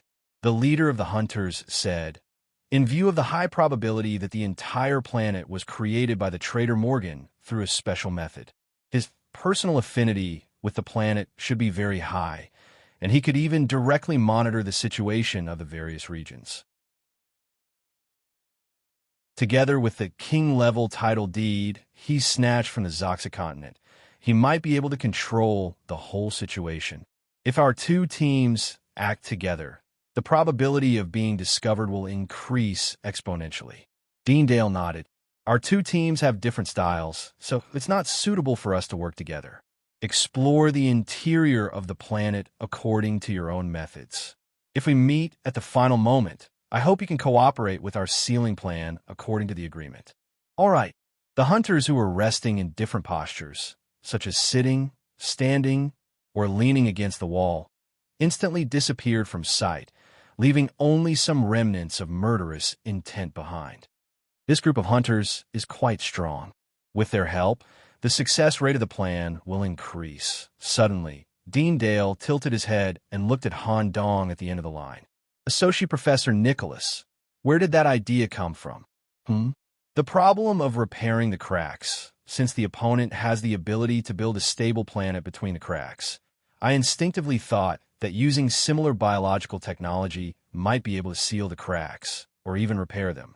After all, this matter concerns the stability of our world. Dean, you should know that I have deep connections with fate and the Black Tower.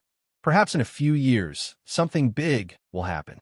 At that time, if the cracks are still there, our world might be affected or even be invaded. Dean Dale had secretly taken the time to listen to Han Dong's public lectures from Mishima University, so he had a certain understanding of the fate space and the Black Tower. There's such a thing. Speaking of which, other than the highest existence in the Black Tower, what else can threaten our world? Han Dong also took this opportunity to reveal part of this matter.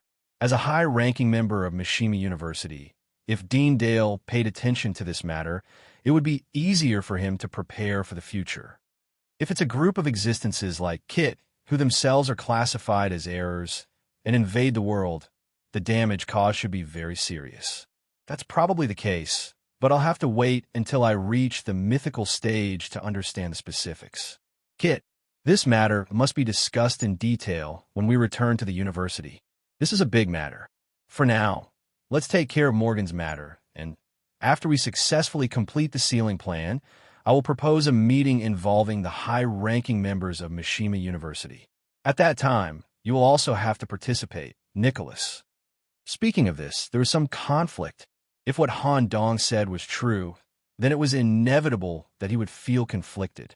Repairing the cracks was really important, but this would require the use of a dangerous person like Morgan. Dean Dale recalled a meeting of the deans at Mishima University. It was also the only meeting of the deans that Morgan had attended before he was removed from his position. At that time, he was in the meeting. On the surface, he was thinking about a project that could repair the world and even repair the life system. But when he talked about it in depth, a lot of the content touched on the hybrid demon's bottom line. It should be known that the hybrid demons maintained a balance through a relatively chaotic order. If this order was placed in human society, it would definitely be considered blasphemous, depraved, and without bottom line. But Morgan's experiment far exceeded the bottom line of this order. At that time, it was criticized by many deans, including Dale. Well, let's go. Let's find Morgan's nest first. At the same time, following the winding tunnel, they went deeper into the center of the planet. Indeed, just as the hunter had guessed, this planet was completely different from a regular solid planet. Although it had a layered structure similar to the crust and mantle, the whole body was made up of plants. However, in order to maintain the activity of biological enzymes, the geological temperature did not change with the depth. The whole body was maintained in a more suitable temperature range. The deepest part, the center of the planet. There are no temples or palaces similar to other mythical or king-level existences that like to set up buildings. There was only one relatively spacious biology laboratory here. The walls of the laboratory were covered with colorful brains that were connected to the plant roots that built the planet. At the same time, these brains further separated neural tentacles and gathered in the center of the laboratory, weaving into a neural tennis ball. Inside the tennis ball was the newly seized king-level land deed, as the core of the planet. When the land deed was inserted, the planet was officially activated. Professor Morgan, whose brain was exposed, was also here. He only needed to separate the tentacles and connect them to the tennis ball. Then he could realize the management, adjustment, and monitoring of the planet situation. Moreover, he would not make the same mistake as M.O. did. Through the neural network and highly optimized plant framework, he could perfectly monitor any corner of the planet. As long as there was a fly that did not belong here, it would be immediately found. Very good. The best experimental material is finally here. Mi University's speed is really slow. I thought you would be the first to find this place. After all, I have taken the initiative to secretly spread the clues of the hidden place to some corners. With your ability, you should be able to find it quickly. I didn't expect you to wait so long to find this place. Let me see who is here. Dean Dale, quite a perfect simulation. Your body is enough to rank in the top 3 of Mi University. Perhaps you could be the main nourishment for the experiment. Who else? Cognitive disorder. This should be the one and only Luna Beast, right? Warren Rice, he actually sent me such a great tool.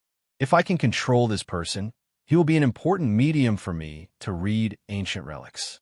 There's also a very dangerous professor. Is he planning to kill me directly? The great executioner of me University, executioner, Karen City. The remaining two are a little strange. The activity of one of them would only cause extremely weak spatial fluctuations. Could it be the famous second prime substance of this era? If that is the case, it will be troublesome. When the time comes, I will spare his life. The last one's camouflage skills have reached a level that even I can't recognize. He has completely merged with the ecosystem. Interesting.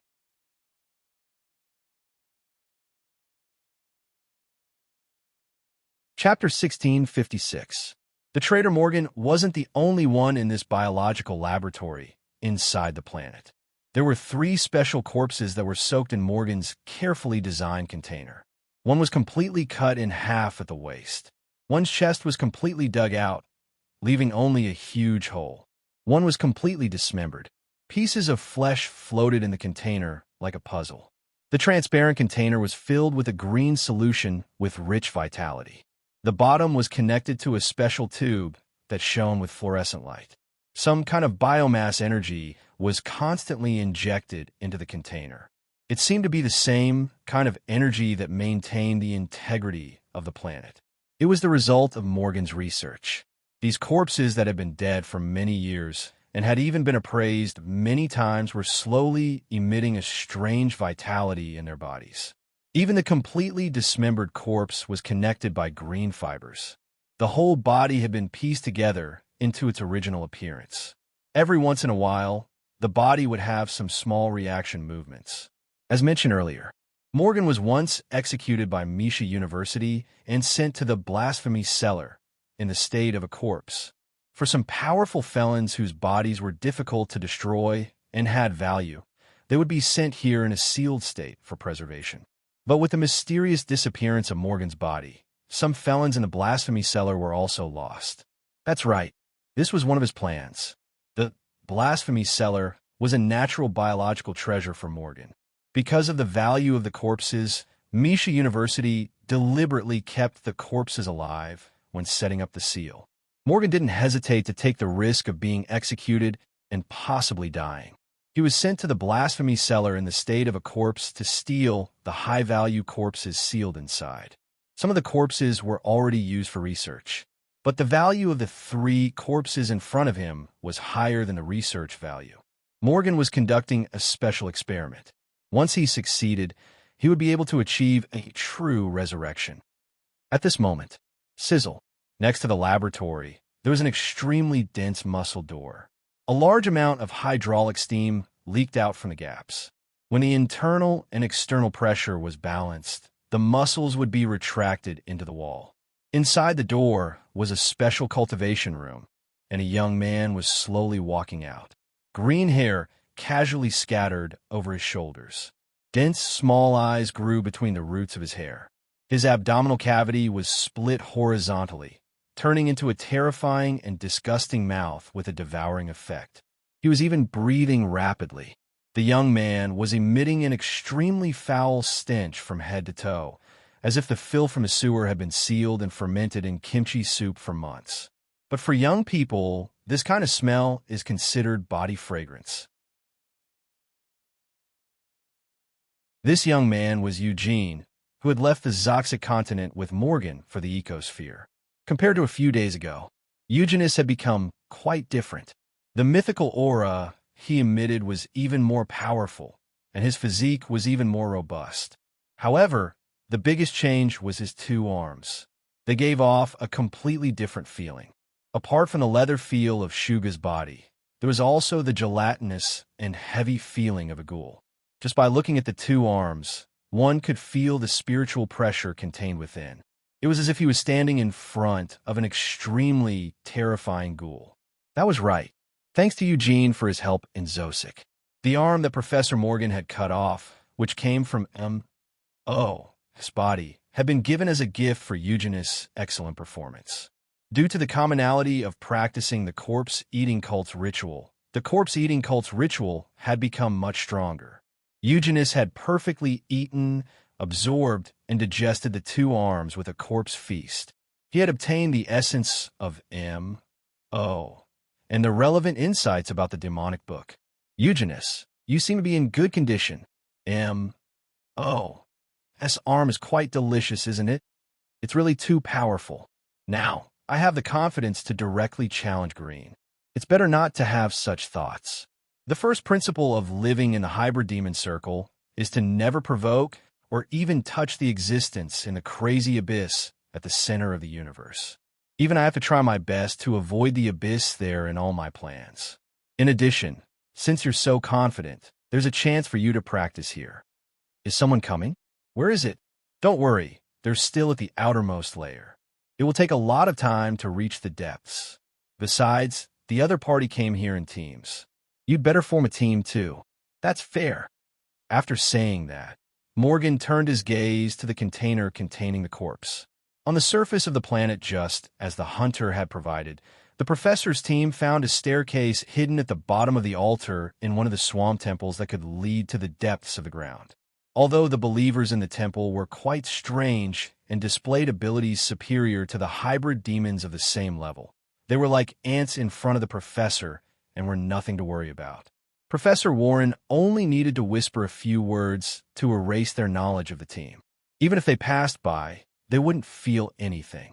When necessary, Professor Karen would carry out a special execution. As long as a dagger stained with potion was stabbed into the target's body, the target would turn into powder within a few seconds and dissipate with the wind, leaving no trace behind. Pope quietly left a void mark on the road to ensure that he could quickly evacuate when he encountered danger. Han Dong's approach during the trip was more like a researcher. He neither cared about the new species of hybrid demons he encountered along the way, nor did he leave a mark like Pope. Instead, he secretly took a syringe inlaid with gold, extracted the body fluids of the surrounding plants, and sent them to the biological laboratory for research. He tried to analyze the mysteries of this planet. In the process of going deeper, he was also gradually understanding this planet with a layered structure. Morgan's utilization of this planet was almost 100%. Every layer was a brand new biological world. Some layers were even completely designed as orchard structures, with special gardeners in charge of watching over them. Some are set up as farms, cultivating creatures that were rich in meat and several times fatter than pigs. There were also special breeders in charge of managing them. In addition, with every layer, the way to go down would change. Sometimes they had to step on stairs, sometimes they had to shuttle through slippery, fleshy pipes, and sometimes they had to jump into huge openings similar to the structure of the abyss. Just as everyone reached a certain depth, Han Dong made some progress in the study of the brain and came to an important conclusion. Everyone, we may have been discovered. However, we are heading in the right direction. Tell us in detail. There is no problem with everyone's disguise, but according to my analysis of the environment, the plants that built this planet have a high ability to identify foreign objects and even have a sensory system. The biomass flowing between the plants can not only transport nutrients, but also have a nerve-sensing effect. The biomass comes from the core of the planet. Someone can easily access the sensory system of every plant and carry out a precise investigation of the environment. Professor Morgan is a meticulous existence. He definitely won't make the same mistake as M.O. Since he wants to use the land deed to cover the entire planet, he must have special means to monitor the detailed state of the entire planet. The worst-case scenario. I'm afraid he's fully prepared and waiting for us to go to the deepest part. I suggest that we either give up the plan and report our current findings to Mishra, or we wait for a while and let the other teams go to the center first. We'll use Bop's void methods to secretly collect information. Han Dong's words did not shake Deandale's will. Morgan is such a smart guy. He must know that the secret meeting will send people to find him after causing such a big commotion in the Zoxic continent. He must have been prepared to welcome us early. However, How can we not be prepared for this? The structure of this planet is basically clear, and I can roughly guess Morgan's plan. If we evacuate now, he will completely integrate this planet through the land deed, turn it into a more stable, living life, and move deeper into the shattered dimension. At that time, it will be difficult to find him again. Now that the planet has not yet developed, it is the best time for us to carry out the plan. Of course, your proposal can accept the second half. We will slow down slightly and let the other teams clash with Morgan first to see what kind of preparations he has made.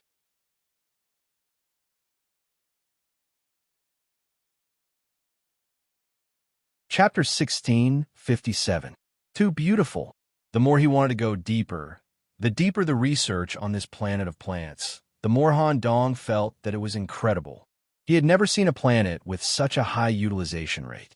Every layer perfectly executed its corresponding function, just as Dean Dale speculated.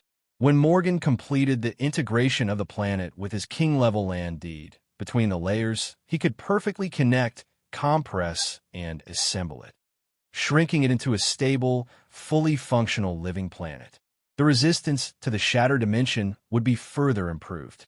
Perhaps he could really go deeper. But there is a problem. Thinking of this, Han Dong asked in a whisper, "Dean Dale, you said that once the planet was integrated, he would go deeper into the shattered dimension. Why did you come to such a conclusion? Is it because there is something in the depths? Or did you know about Morgan's research report? What does he need to do in the depths? It's normal that you don't know about this. I had caught a glimpse of Morgan's project plan at the Dean's meeting. As far as I am concerned, I admire talented people. Therefore, I carefully reviewed every page of the proposal at that time. It included the various experimental materials needed for the project, other than different types of high-grade living hybrid demons. It also involved some rare relics from ancient times. These antiques are very rare. Only a few defective items would circulate in the market. For example, Arkham's auction. Most of the precious relics were kept by the old kings in their own countries as collections. It is basically impossible to obtain them. If you want to obtain a high-value, well-preserved ancient relic, there is only one way: go deeper into the shattered dimension. In the past, the world cataclysm tore a large number of cracks in the universe. Many planets with ancient civilizations and even some famous civilizations were sucked in. I see. When Han Dong heard this, a rather dangerous thought flashed through his mind. He even thought of waiting for Morgan to complete the integration of the planet and go deeper into the shattered dimension together to see the ancient ruins. Of course, it was just a thought. Using the enemy's means to go deeper and return the same way was too dangerous. Even Bob, the son of the void, would find it difficult to move around in the depths. Dimensional reduction to 0 was no joke. Professor Dale, can you tell me more about Morgan's project? I'm also a biologist, so maybe I can infer some key information from it. When Han Dong asked this special question, he was surprised.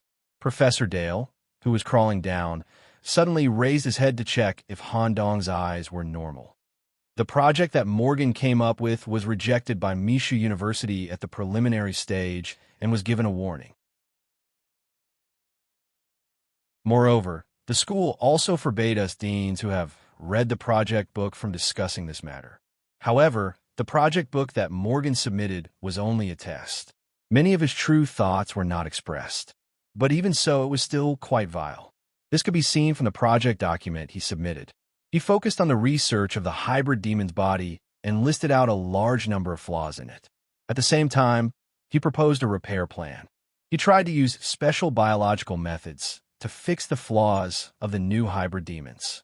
He even tried to wipe out some of the inferior hybrid demons that were not worth fixing. Just this point alone exceeded Mishu University's bottom line. As for his true goal, we were unable to deduce it. We only speculated that it might be related to creating the truth. No wonder, this idea is too extreme.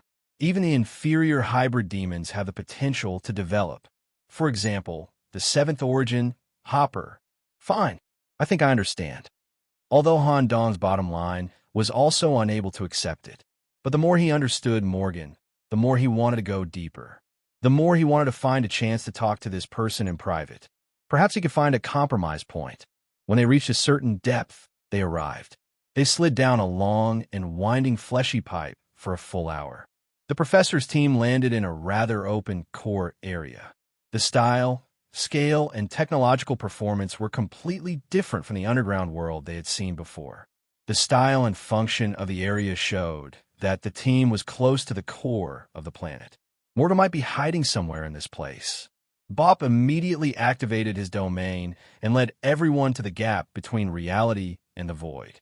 While concealing themselves, they could also observe this special area clearly. This is a biological factory. Han Dong had seen a biological factory that created xenomorphs in Prometheus God's capital. But compared to this, it was like a small child in the presence of an adult. It was on a completely different level. During their descent, they had seen functional areas such as the orchard layer, farm layer, culture layer, and processing layer. A large portion of the resources produced by these layers were sent here through the living pipe. First, all kinds of food were sent to every embryo that was pregnant with life through a balanced nutrient ratio. Then, through precise embryo modification, some living components and equipment were pretended to be in the embryo in advance. Through a series of standard assembly lines, genetic modification, drug injection, and so on are given. The final product would be soaked in a container filled with special biomass, undergoing gene reconciliation and awakening. This ensured that the new species that had undergone a series of modifications would not reject them. These larvae have the characteristics of today's high-quality hybrid demons. Han Dong quickly caught some details. Some of the larvae actually had hooves that were similar to the black goats. At the same time, it also showed Shuga's strong physique and multi-eye structure. Moreover, there was developed brain tissue all over the body. Different larvae also had different characteristics, and each of them had different physiques. They looked like stitched monsters. In reality, when the gene reconciliation was carried out, all the characteristics would be perfectly integrated without the slightest sense of dissonance. They belonged to a new species. Deandale stared at the scene in front of him and couldn't help but recall some of the acquaintances that Morgan had killed and used as experimental subjects. In just over 10 years, he actually built such a large-scale factory. Is Morgan trying to build a kingdom made of perfect hybrid demons to prove his research value to the higher-ups? When the professors saw the biological factory in front of them, they all had complicated and ugly expressions. Only Han Dong was snickering. At this moment, boom, a loud sound, along with a violent tremor, came from the depths of the factory. It even woke up hundreds of bodies that had been completely processed and were sleeping. They immediately displayed their characteristics, where they flapped their strong and powerful wings, where they stepped on heavy hooves, where they rushed to the area where the tremor came from in the form of ultra-fast squirming. There's a small team fighting. With such a big commotion, Morgan might have personally made a move. Let's go. With Bop's help, the team quickly passed through the gaps in the void. When they reached the area of the incident, the situation in front of them stunned everyone. Even Deandale broke out in cold sweat. Myth shattered. There were remnants of myth fragments in the surrounding space that could be seen with the naked eye. They slightly affected the truth of space and would eventually dissipate with the passage of time. A small team of myth fragments that belonged to an old king with a spiky fungus mark on their skin had been completely annihilated. They came here to steal Morgan's research results and offer them to their king. The bodies that were killed were being packaged alive and would become precious experimental materials. However, what shocked Deandale was not the group of myth fragments that were killed. It was the trio that was picking up the pieces of bodies. The three of them came from different eras, but they had a common characteristic. Their existence brought about an extremely bad influence on the University of Mishima. All of them had committed the crime of killing teachers and students. One of them was even worse than Morgan in terms of his methods and the number of people he had killed. How is this possible? Why would these people who were already executed and desecrated the cellar appear here? Is this also Morgan's research results?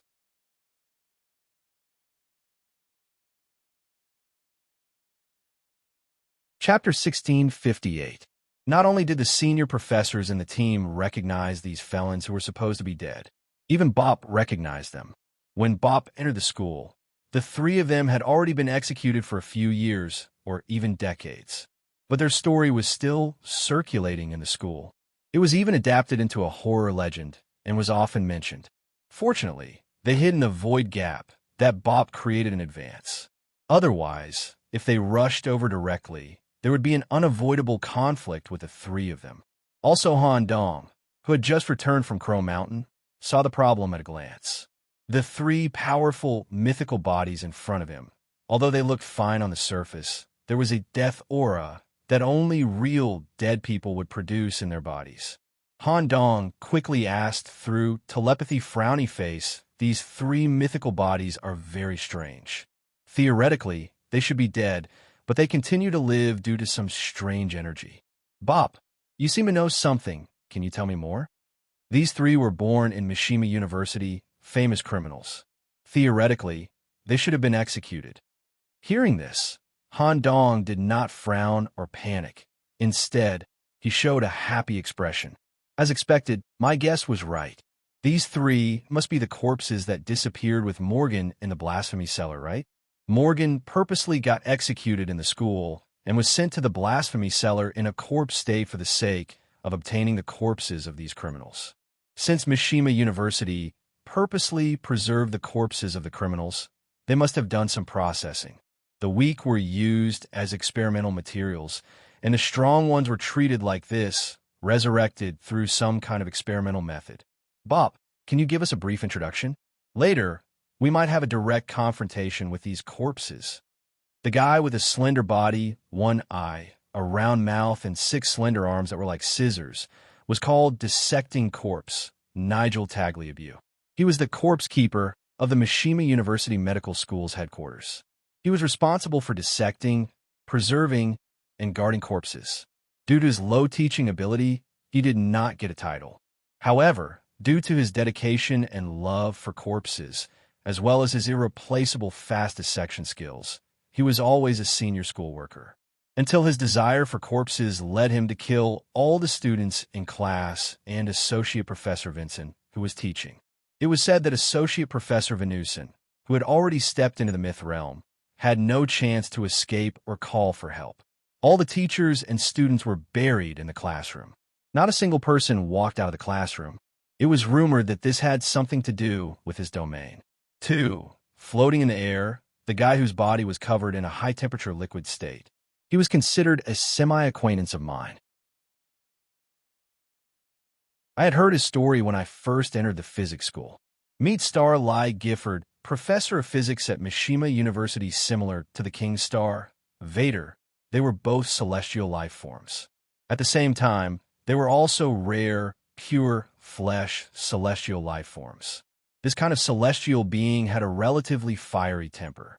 Professor Lai was especially outstanding, but he was also very good at covering it up. During his teaching period, he would secretly record all the teachers who had a grudge with him. A targeted academic report was used as a fuse. After the incident, a total of 3 full professors were killed. At the same time, the important Astrophysics Research Institute of the School of Physics was completely destroyed. In terms of strength, I'm not afraid of them. Besides, the professors on our side are just as strong. What he really needed to pay attention to was the third. You should have noticed the bloodthirsty aura emanating from his body. His entire body is covered with tentacles that look like mouths, and he feeds on the blood of all kinds of life forms. Moreover, what was very special was that he was not controlled by the blood ancestor at all, nor was he affected by the blood wine.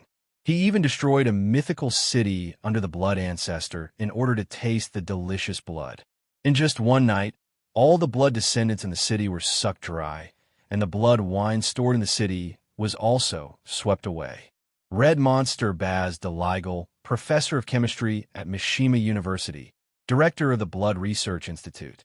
Baz was extremely normal when he entered the school, and he was even evaluated as an excellent teacher many times. Even if he occasionally expressed his bloodlust, this originated from his own race, the star essence, so no one would say anything. He also often hung a blood bag on his body to show that he could restrain this kind of desire. Whether it was the quality of teaching or the results of scientific research, they were both quite outstanding. Just when he had enough power in the school, the long-suppressed desire in his body finally couldn't be suppressed. He began to use his identity as the director to lure some of the opposite sex with special blood that exuded the smell of honey, or young lecturers or students to the Research Institute for night work internships.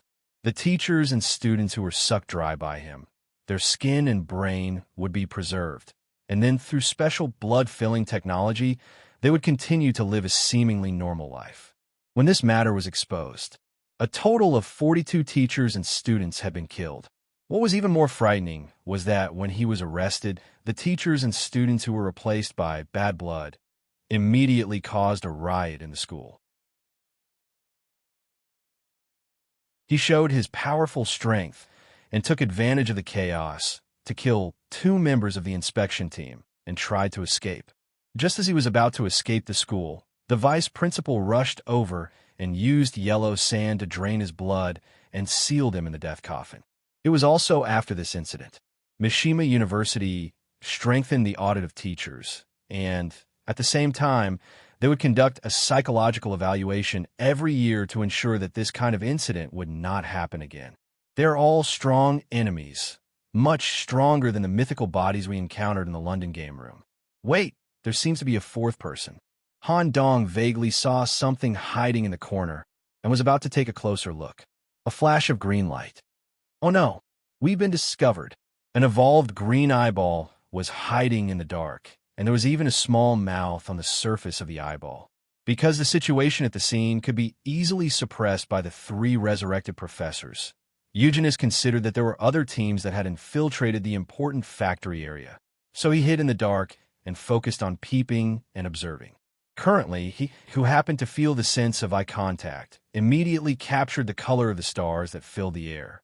He decisively told this information to his 3 teammates. Meat star Lai Gifford immediately opened his mouth, and waves of meat wriggled in his throat, producing waves of strong, ear-piercing, and irresistible celestial sound. Bop's territory was weakened by the sound, and everyone was forced to reveal themselves. In an instant, countless red straws came from all directions. Each of them could capture the lifeline of an individual, and once successfully captured, they could draw blood from the air. Boom! However, a strong tremor spread out. The red straws were all shattered. A huge worm body was scattered on the factory floor. Deendale took a step forward and faced the resurrected. Since I've met you here, I have the obligation to send you back to the blasphemy cellar. Especially you, Baz Driegel. It's a great regret that I couldn't kill you with my own hands back then. At the same time, Professor Karen, who was a Naga, and Professor Warren, who was a special Luna beast, followed one after another. 3 against 3. Their eyes had chosen their corresponding targets. At the same time, Eugenius, who was hiding in the dark, also widened his eyes. An indescribable excitement surged in his heart. It had been too long. He had been waiting for such a moment for too long. He, who had just absorbed M.O.'s arm and gained insights from the demonic book, was full of confidence. Now was a great opportunity to avenge his previous humiliation. Nicholas, you're here too. When the eyeball saw Han Dong, who had appeared in the void, Eugenius' body was covered with small eyes due to excessive excitement, and a pungent, stinky viscous liquid was secreted from his eye sockets. Splat! Splat! Thick, dark green tentacles with eyeballs overflowed from his body. Revealing part of his original form, the tentacles slapped the ground heavily and rushed wildly toward Han Dong. Just as he was about to get close, a burst of starlight blocked his path, forcing Eugenius to stop. Bop, get out of the way. This is between me and Nicholas. Although Eugenius was angry, he still didn't dare to do anything to Bop. Firstly, Bop had been the captain of the Ladybug game room and had actually taken good care of him. At the same time, he had also shown strength and wisdom that exceeded Eugenius' imagination. Secondly, Bop's teacher was a great benefactor to him and the Shuga's family. At this moment, Han Dong, who should have also joined the battle, suddenly slipped away after secretly sending a message to Bop. His main body had also blended into the creation of the biological factory through an almost perfect disguise. When Eugenius wanted to chase after him, a resplendent sword of light blocked his path. 4 against 4, a rather stable situation. Although it was not clear if Bop and Eugenius would fight, Han Dong was sure that this situation would be in a stalemate for a long time. Han Dong, who seemed to be fleeing in a hurry, ran wildly for a distance in the biological factory. His expression suddenly changed from nervous and anxious to a kind of joy from the bottom of his heart. He even reached out to cover his mouth, trying his best to contain the crazy laughter that was about to overflow from his body. Haha, I finally found a chance to escape. This is all thanks to Eugenius hiding in the dark. He can sense my existence just by looking at me. I have to go back and thank him properly.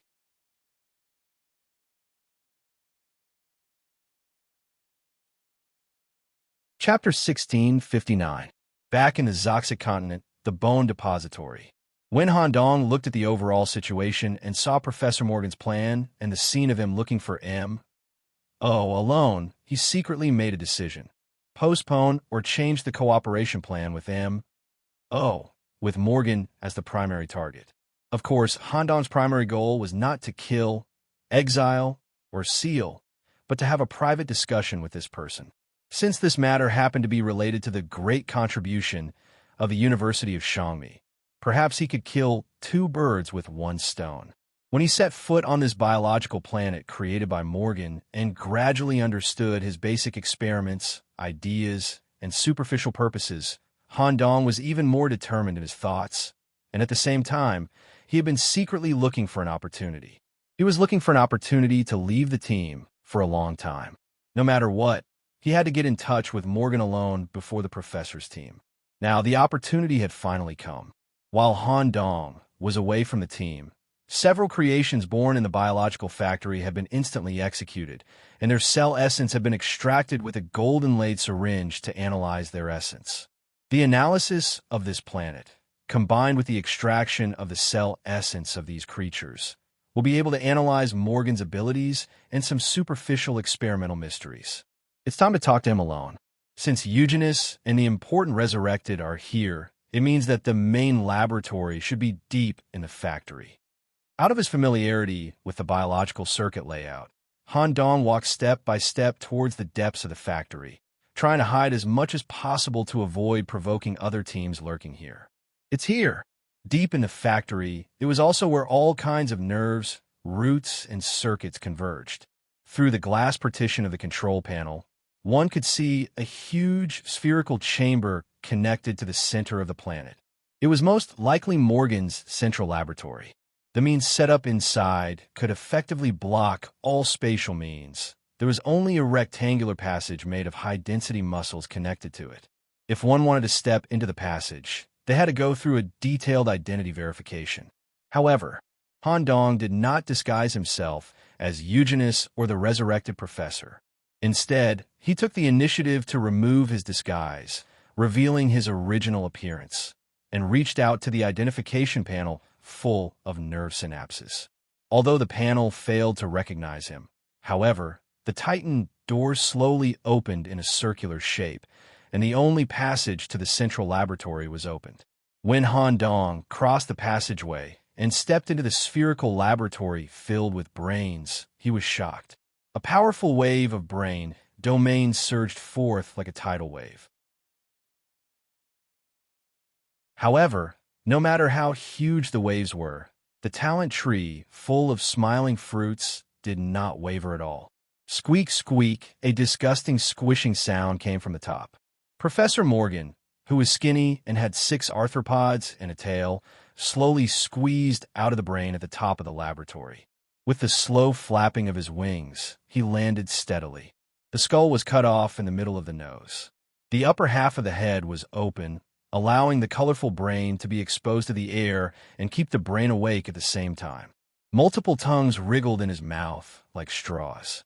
Words filled with pressure went straight into Han Dong's mind. How special! I didn't expect that in the 10 years I was in seclusion, such a strange young man like you would appear in the world.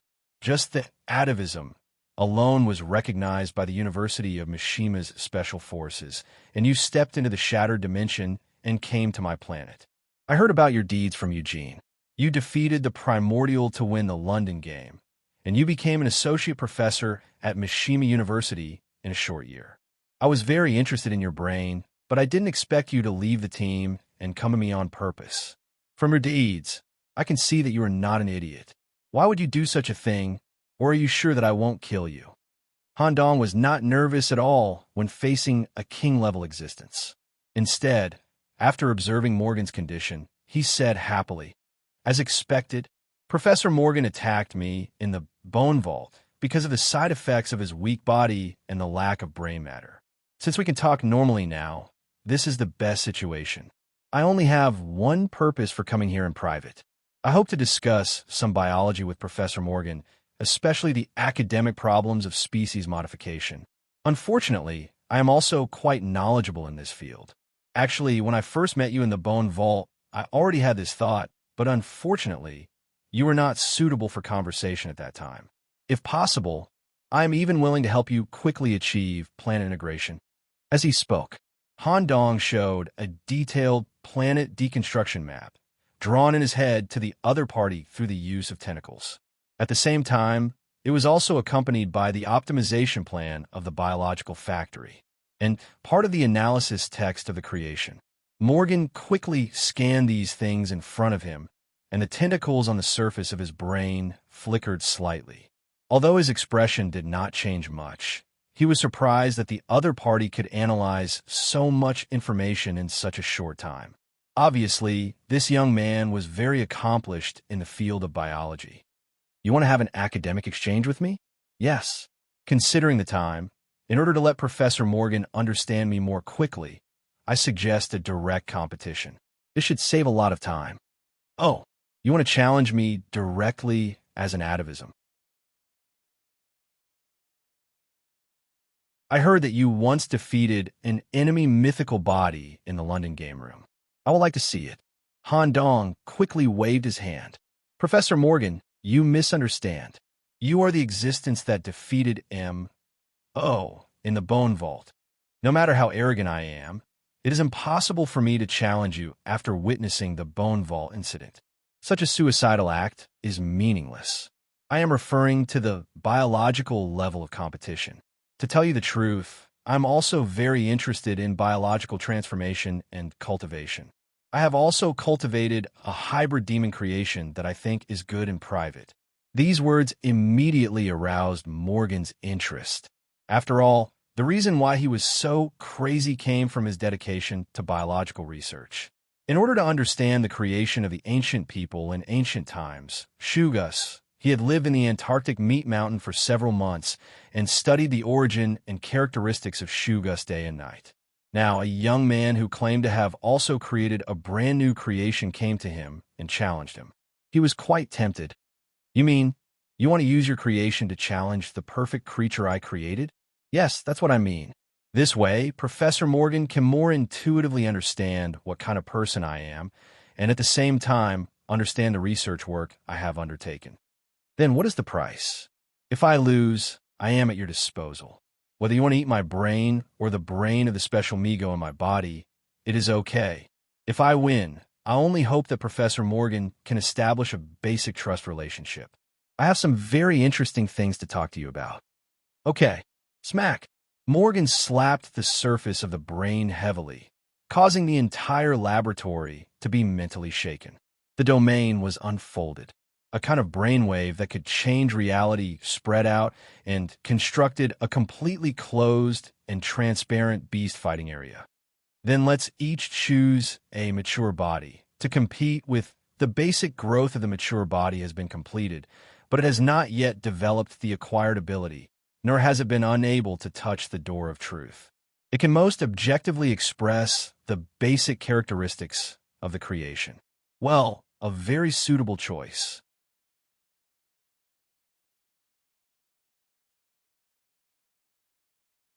Chapter 1660. When Han Dong made this decision, The doctor in the prison world was already sweating profusely, and his whole body was twitching irregularly. Of course, the doctor did not doubt the joint research results of himself and the Lord, but the other party was the legendary Migo. Morgan's level in biology was enough to be then. In addition, what he had seen and heard along the way, whether it was Morgan's ability to create new life at will or the biological planet he created. No matter from what point of view, the perfect creation that Morgan spent decades and exhausted his efforts to set up, using various high-end living experimental materials, was definitely not weak. The comprehensive attributes even surpassed the Shuga's clan, created by the ancient people in ancient times. If they really fought, the doctor had no confidence at all. Now, Han Dong was betting himself and the doctor's brain together. Lord, this is really not necessarily a fight. In fact, if I can offer my brain in exchange for your survival, I will not hesitate. But blocking both of our brains at once is too extreme. The doctor's extremely anxious voice kept coming. At the same time, Count's voice also came from the body. Nicholas, aren't you too impulsive? If you die here, this Count can't escape alone. This is a broken dimension. Hey, you two are too nervous. You don't understand my intentions at all. Professor Morgan's degree of paranoia about research is above me. The purpose of my proposal for this competition is not to win at all. Moreover, winning is not a good result. What's really important is the competition itself. As soon as Han Dong's explanation ended, a black amorphous, sticky substance suddenly fell from the top of the laboratory and fell into the beast fighting space created by Morgan like liquid. It was different from the creations Han Dong had seen in the external factory. The amorphous shape seemed to be able to change at will, but each sticky black thread seemed extremely flexible and powerful. At the same time, there were a large number of eyeball structures all over the interior. This is formless spawn. No. Is it a type of Shugas that has the characteristics of the formless spawn's fluid form? Not only that, but he also seemed to have mastered extremely destructive magic. It has completely risen to the level of a new species, and the rheological body can even quickly construct a complete, strengthened skeleton structure. Han Dong noticed. The black sticky substance would sometimes condense into spikes, tentacles, or human arms to touch the walls of the Colosseum. It was an extremely destructive, dark energy that tried to destroy the structure of the walls. You seem to be very surprised. Don't tell me you think that I will choose the products of the biological factory to participate in the competition. Those were just the basic products to achieve mass production. Among them, there might be a few who could achieve breakthroughs, but most of them would end up as planetary employees or some basic security patrol officers. My true skills and creations will not be displayed casually. This Scorch Crown is one of my masterpieces. I went in K and visited the Great Bufo. I also obtained the secret of the invisible child from him through a deal. After that, I also killed a talented invisible child student at Michigan University. Using his body as a sample, I combined it with my skills. In the end, I got this new species, Scorch Crown.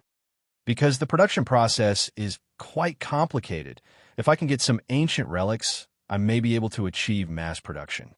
Come on, Nicholas, send out your own good creation. Morgan himself was still looking forward to it. Although Han Dong was only atavistic, his various glorious deeds and courage and determination to go to the core laboratory alone made Morgan look forward to what kind of creation the young man would send out. The next second, a black shadow jumped into the Colosseum area. Morgan's face instantly became ugly. Not only was he disappointed, but he was even a little angry, because what was released by Han Dong was not a new species at all, but the most common ghoul. Not to mention that Morgan had just destroyed the Zoxic continent not long ago, and he felt disgusted by the smell. He had seen all kinds of ghouls, even the ghouls transformed by M. Through the ghoul cult ritual were just like that. Ghoul? What kind of joke are you playing with me? If you blaspheme the biotechnology I admire like this, the end result may be worse than death. For a moment, a powerful brain pressure spread out, directly causing Han Dong to have a nosebleed. Even so, Han Dong still patiently explained, "That's right. The first group of hybrid demons I came into contact with when I left the city were ghouls. And this kind of group is weak and inferior, but their adaptability is extremely high. Professor Morgan, please put aside your prejudice against inferior species and take a closer look at the ghoul I cultivated. You should be able to see the difference, right? I was lucky enough to conduct a small-scale battle in the London game, and the effect was very good." After hearing Han Dong's explanation, Zhang Xin nodded. Morgan re-examined the ghoul, and his eyes suddenly became sharp. He noticed the strange black hair hidden in the ghoul's skin and the death aura contained in it. Of course, Morgan didn't have such a concept, so he couldn't determine what kind of aura it was. It was different from the aura of the corpses he had seen before. It's not just this strange corpse aura. The skin structure, muscle structure, and brain have all been modified. What kind of technology is this? How can an ordinary ghoul bear such a degree of modification? In theory, the physical strength of an ordinary ghoul has long exceeded the load. However, this kind of physical modification is not enough to threaten the charred crown. Although Morgan observed very carefully, there was still a point he couldn't notice. There was a shallow blood mark on the ghoul's mouth, vaguely outlining an exaggerated smile. "Professor Morgan, can we start?" "Come." Professor Morgan completely sealed the Colosseum. Two completely different creations revealed their ferocious appearances at the same time. However, the next scene made Morgan's expression change. According to his understanding of ghouls, their attack methods were basically defined as close-range claw attacks or bites, and their attacks would have the plague attribute. However, at the moment the match began, the ghoul did not move. The charred crown used its invisible characteristics. More than 10 sharp spikes were condensed and pierced toward the ghoul. The tip of each spike was condensed with the destruction effect. Once it touched the body, it would cause critical damage. Whoosh, whoosh. More than 10 consecutive piercing attacks were almost lost. The ghoul displayed a rather strange movement technique on the spot. It even left some afterimages and accurately dodged every piercing attack. Super high-speed reflex? No, this kind of action is not a simple instinctive dodge. Morgan disdained low-level civilizations. Naturally, he didn't know much about the martial arts and human culture. He couldn't understand the exquisite movements of the ghoul. However, due to the excessive number of spikes, space was limited, and the charred crown also had strong dynamic vision. One of the spiky tentacles attacked from an unexpected angle and steadily hit the ghoul's body. Morgan secretly clenched his fists, believing that the match was over. Among his creations, the charred crown was inclined to attack. According to the calculations of some ghouls with strong defense, such a piercing contact was enough to destroy half of their bodies. However, after a burst of dark energy explosion, he didn't see the broken ghoul's body for a long time. Instead, a hard tentacle was cut off on the ground and quickly decomposed into a pool of lifeless viscous liquid. In the Colosseum, the ghoul that looked normal at first had completely changed. Its entire body was covered with dense black hair. The place that was just stabbed only had a few wisps of white smoke floating. It actually didn't break the defense. This scene directly made Morgan's brain tense up. What kind of hardness is this? How did it do it?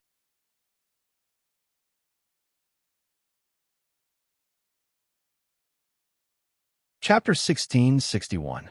The ghoul selected by Han Dong was a special body that showed a high degree of fusion with death energy, but did not lose its hybrid demon attributes. Usually, it was no different from a regular ghoul. In fact, its body had already condensed a dantian structure. As long as it used the death energy stored in its dantian, it could fully activate the zombie attribute.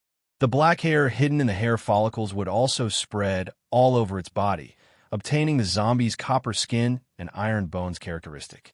The hardness of the black zombie was no joke. After Han Dong's evaluation, its physical strength was far higher than other creatures of the same level, but the price was that its regeneration was weakened. Such hardness could allow them to ignore all kinds of attacks and directly kill the enemy. At the same time, this ghoul also learned the corpse collection, flowing cloud internal sutra. Its body could move and change quickly like a flowing cloud. It could advance and retreat, attack and defend. At this moment, the combat level in the Colosseum exceeded the concept of a regular mature body. The sharp claws used by ghouls to attack were also affected by the corpse collection, energy in the form of flowing clouds wrapped around its claws. While its attack speed was greatly increased, it also had the effect of wind attribute. Whoosh, whoosh, whoosh. Black tentacles were quickly cut off and fell to the ground, turning into mud. The situation was about to tilt in favor of the ghoul, and there was even a possibility of killing it. Professor Morgan's expression changed, and he snapped his fingers lightly.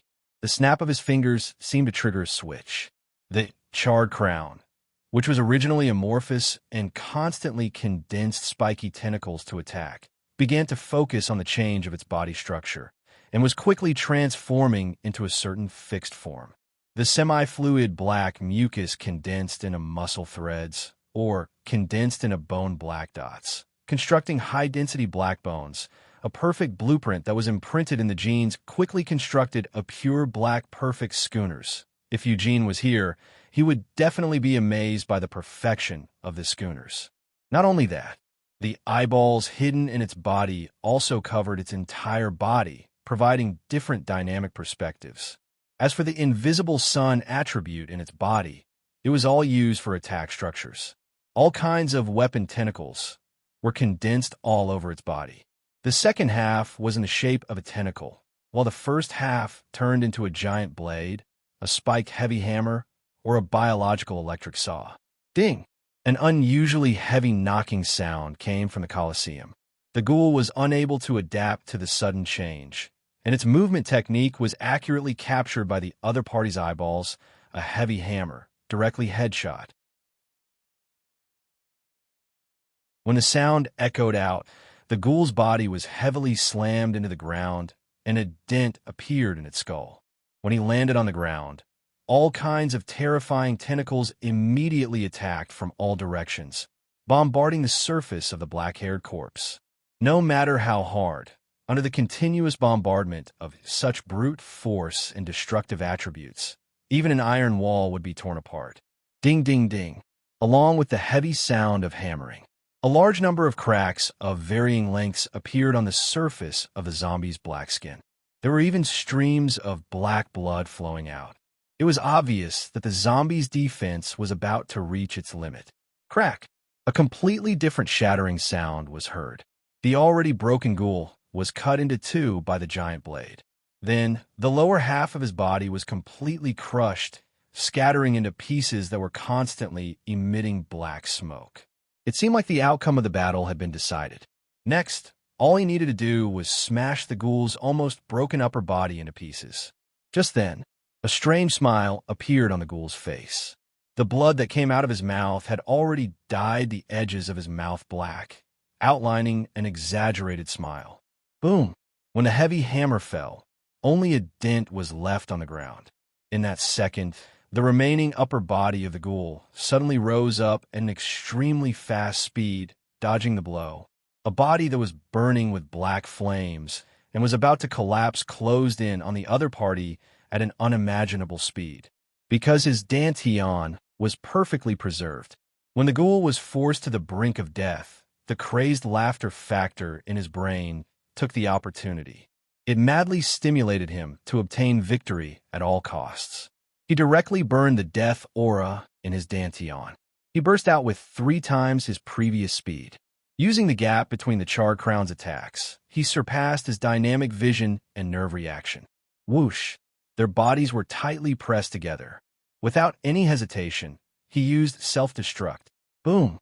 The tremors caused by the explosion actually passed through the brain barrier created by Professor Morgan and were clearly felt by the 2 spectators.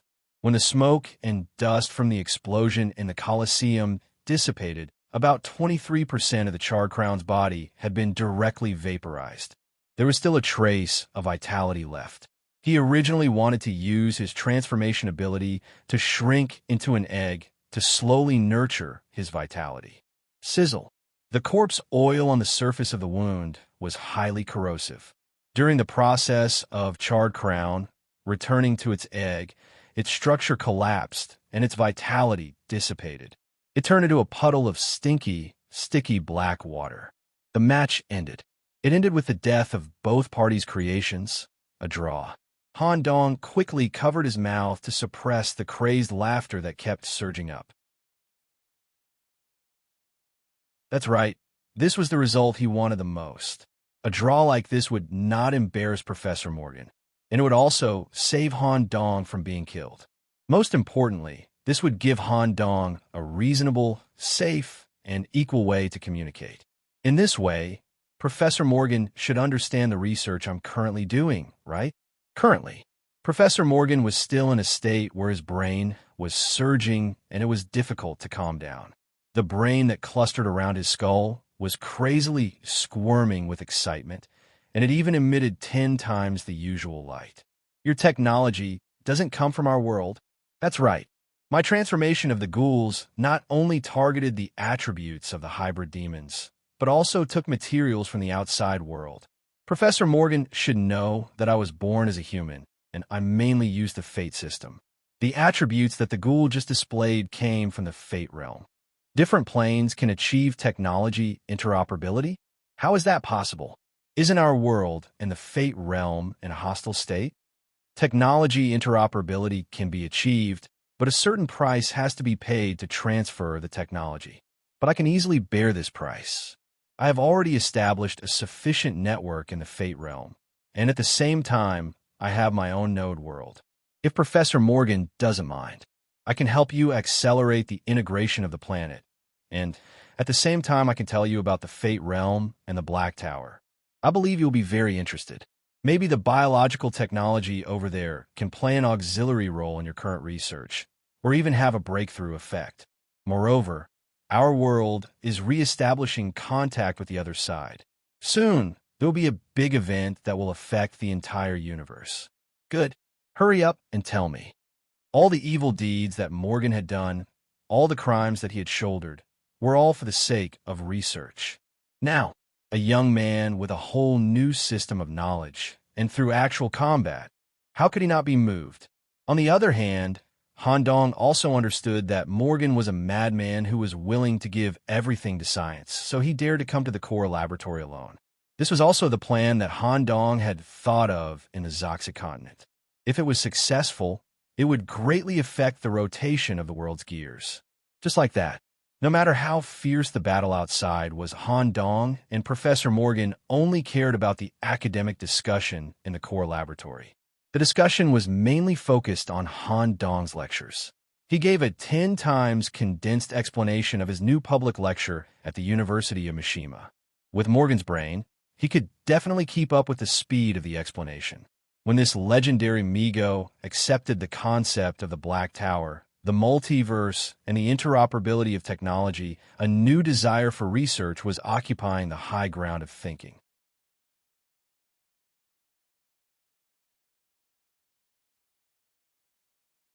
Chapter 1662.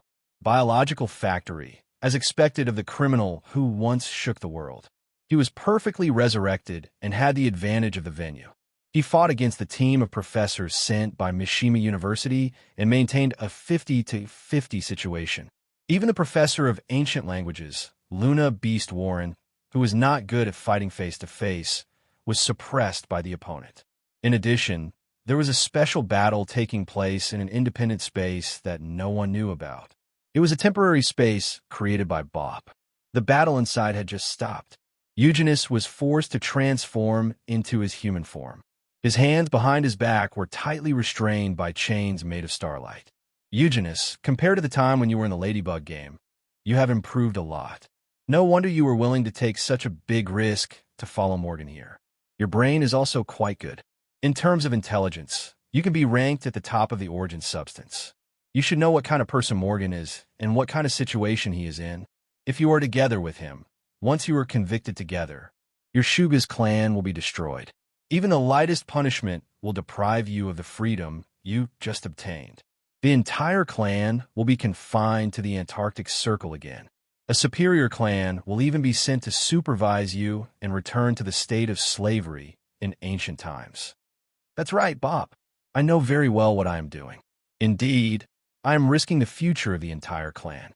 However, the reason why we, Shugas, are able to develop like this and have me appear is all because of Mr. Morgan's grace back then.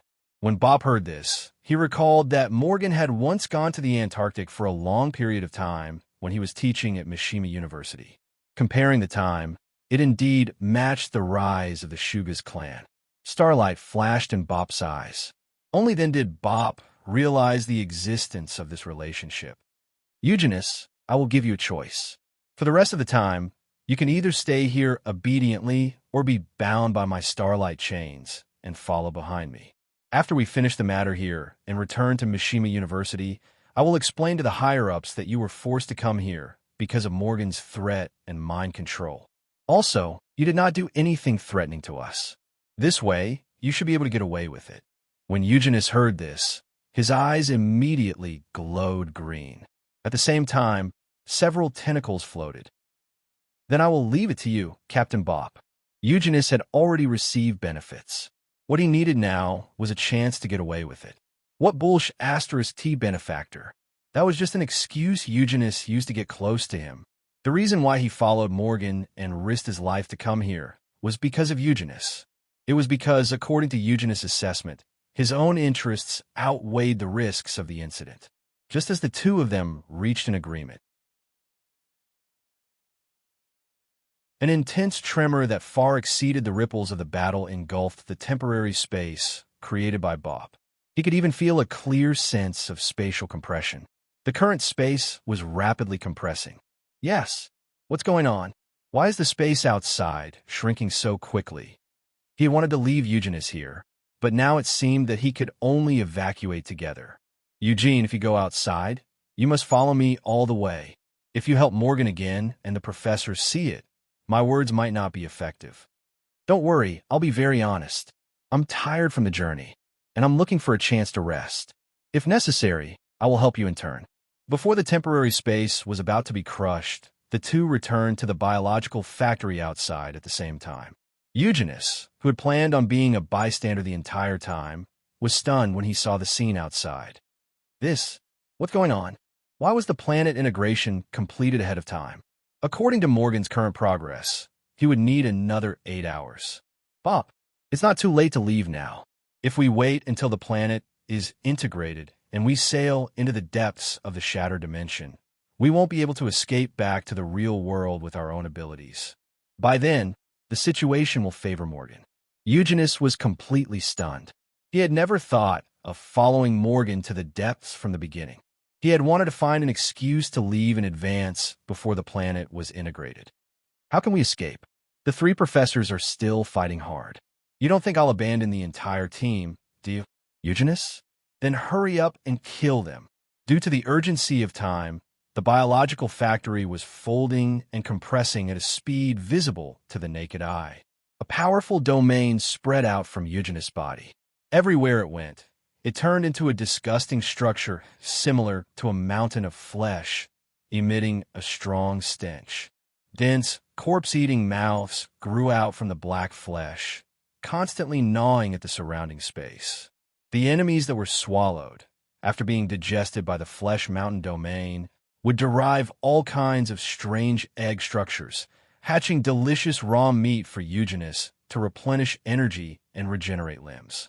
The domain expanded. Flesh mountain feast crack. At the same time, the star chain that bound Eugenius was forcibly broken by him. This scene made Bop widen his eyes, and a sense of crisis arose spontaneously. Of course, now was not the time to be surprised by Eugenius' strength. Since that was the case, Bop also displayed all his abilities and attacked the resurrected together with Eugenius. Eugenius, who had a huge mouth on his abdomen and a stone spear in his hand, slaughtered the resurrected in his half-human, half-Eugenius form. Bop also displayed the void mode and participated in the battle personally. At the same time, he constructed a global star map in his mind. Just like in a London game against the mythical bodies, he changed the position of his teammates at any time and held the overall rhythm of the battle in his hands. Huff, huff, huff. Eugenius stepped on a head piled up with flesh, gasping for breath. Flesh Star, Ly Gifford had been killed. On the other side, Professor Karen, with the help of the Void Mode, found a gap and completed the final execution of dissected corpse, Nigel. As for the most difficult red monster, Baz Driegel, in the end, under the combined suppression of the two demonic books, Deendale found a gap and transformed into his original form of a giant devouring worm. He swallowed him in a digestive zone that was comparable to the 18th level of hell. After a hellish digestion process, he turned into a red ball of flesh and was expelled from the body. He was in a state of sub-death. He was sealed in a special jar and would be brought back to Mississauga when the time came. As expected of the strongest generation of origin substance, Deendale gave the two people in front of him a very high evaluation. Because of Eugenius' performance, he would definitely put in a good word for him at the Judgment Council. However, there was no joy in Eugenius' eyes, and there was even a hint of despair. It's too late. The integration of the planet has been completed. Whether it's the preparations for the integration of the planet or the speed of the integration, it has been accelerated. Did Morgan lie to me? That old bastard, he really deserves to die. The huge biological factory had been integrated and folded into a narrow, circular passage. It could be seen that the entire planet had been compressed to a ratio of more than 100 times. It was also at this moment, a powerful driving force was generated, and the planet moved towards the depths of the shattered dimension at its fastest speed.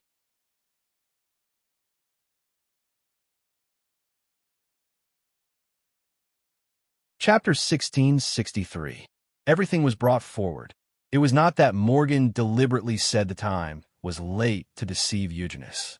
It was that a talent that Morgan did not expect had come to the planet's core. With his cooperation, the time for the planet's integration was greatly shortened.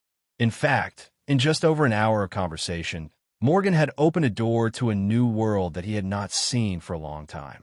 Originally, Morgan could only see one path in his pursuit of biological knowledge. But as Han Dong finished talking about the Black Tower and a multidimensional world through a tenfold condensed mode, a brand new path suddenly opened up in front of him. And it was a path that had never been explored, one that was full of unknown and novel. 1 hour ago, Planet Central Laboratory, as Han Dong's lecture was completed. The laboratory was already filled with the sub-brains that Morgan had split to listen to the lecture attentively.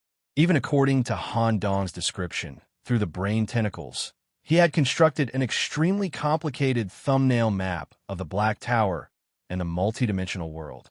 If he were to take the final exam of this course, Morgan would definitely be able to easily get a full score. Unbelievable. I didn't expect that the ones fighting against our world were actually a group of highly developed and highly organized organizations. Their understanding of the world and the construction of the multidimensional world system are very meaningful. It's just a little strange. In theory, an organization like the Black Tower would definitely prohibit the leaking of internal information, especially for our world S01. An internal employee like you must sign the relevant confidential documents, or even a soul contract. Why can't you just tell me?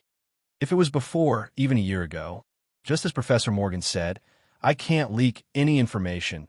Even Black Tower is a forbidden word. Once said, it would violate the rules. But it's different now. The Black Tower is facing a major problem that has to be dealt with.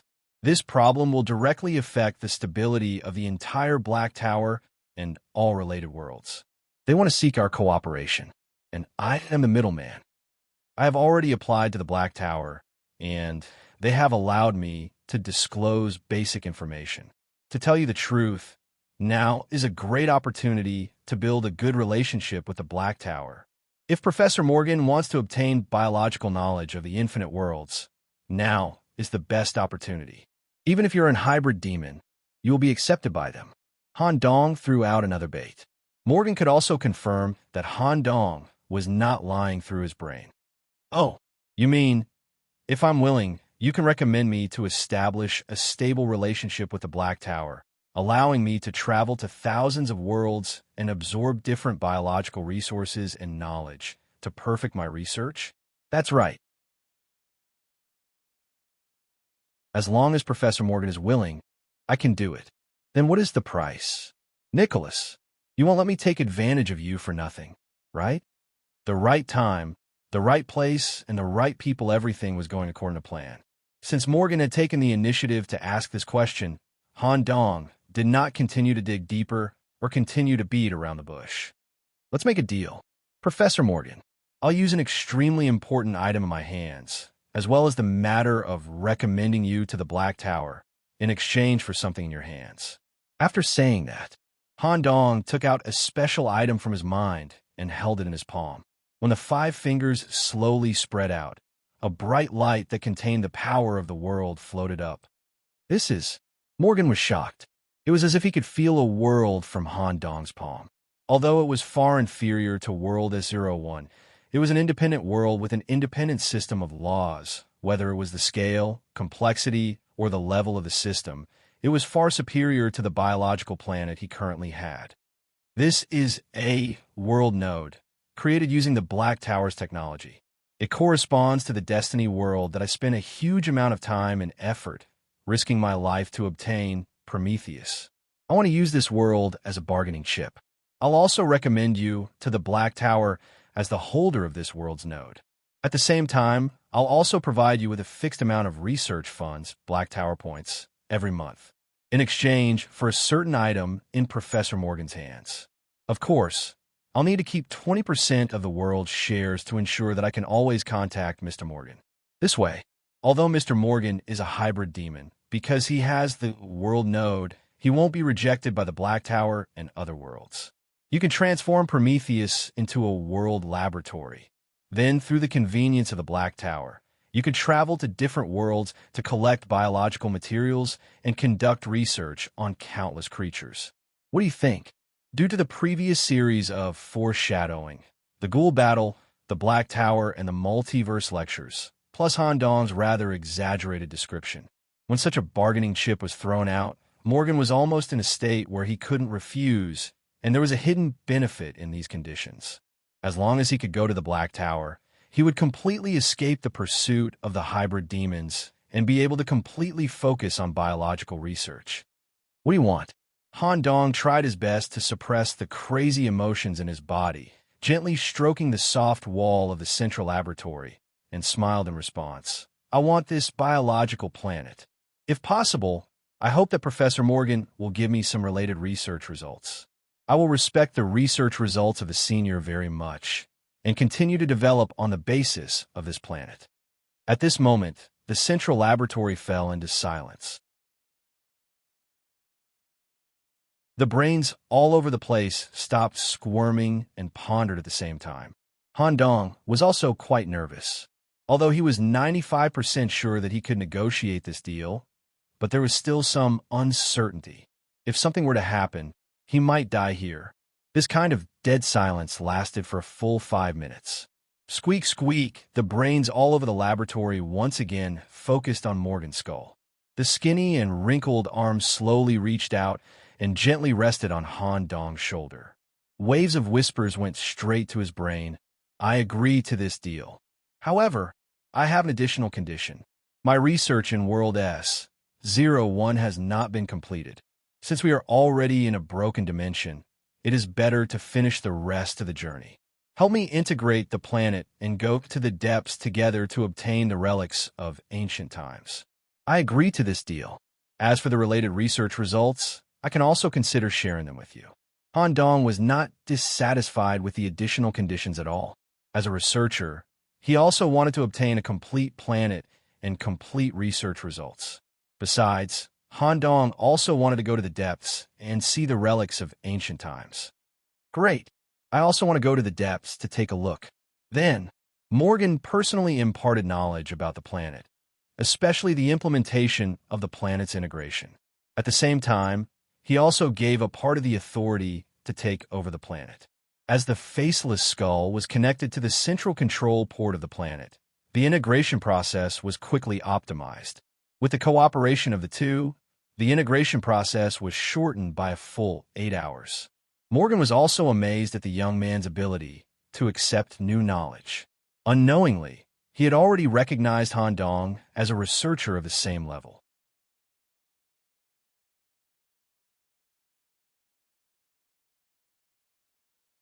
Chapter 1664. Awesome. That was great.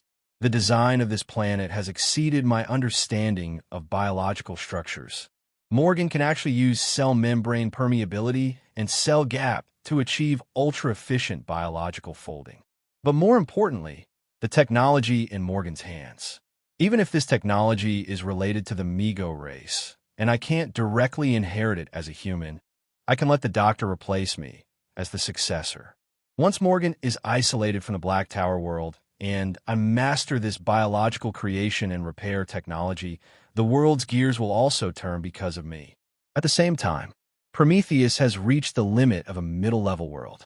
When Morgan takes over, it'll be upgraded to a large world. Compared to me, Morgan, a research madman who doesn't have much attachment to the S-01 world, is more suitable to lead the development of Prometheus, divine capital. It may even develop into a sub-super world in the future. As long as I keep 20% of the shares, this world will keep in touch with me. I can call for reinforcements at any time and exchange technology with Morgan at any time. Being a major shareholder behind the scenes is much more comfortable than being in charge. Han Dong's position was very clear. The focus of all development was on the S-01 world. As for the branch worlds in the Black Tower, it was enough to establish a solid relationship. On the surface, it seemed like a fair deal, but in fact, it was all to Han Dong's advantage. This was also why when Han Dong saw Morgan, he decisively gave up on establishing a relationship with the old king M.O. and was willing to take a greater risk to meet Morgan alone. Of course, it wasn't over yet. There were still two difficulties to be faced in order to reach this deal. 1. Help Morgan obtain a certain ancient relic in the depths of the shattered dimension. 2.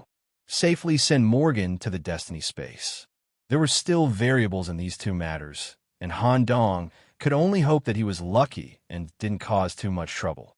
In the central nervous system laboratory, Han Dong, who had connected the tentacles of his brain to the roots, could observe the situation outside with the help of the plant retina on the surface of the planet. So far, nothing had been discovered, and the planet was still moving at sublight speed. Taking advantage of his leisure time, Han Dong asked a few questions that puzzled him.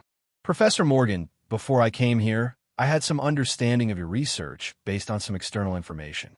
The project proposal you submitted at the University of Michigan was to fix the flaws of the hybrid demons and, at the same time, create high-quality hybrid demons to replace the inferior ones. This was the so-called completion plan. But you should have a deeper plan, right? If my guess is right, what you want to complete the most is actually yourself.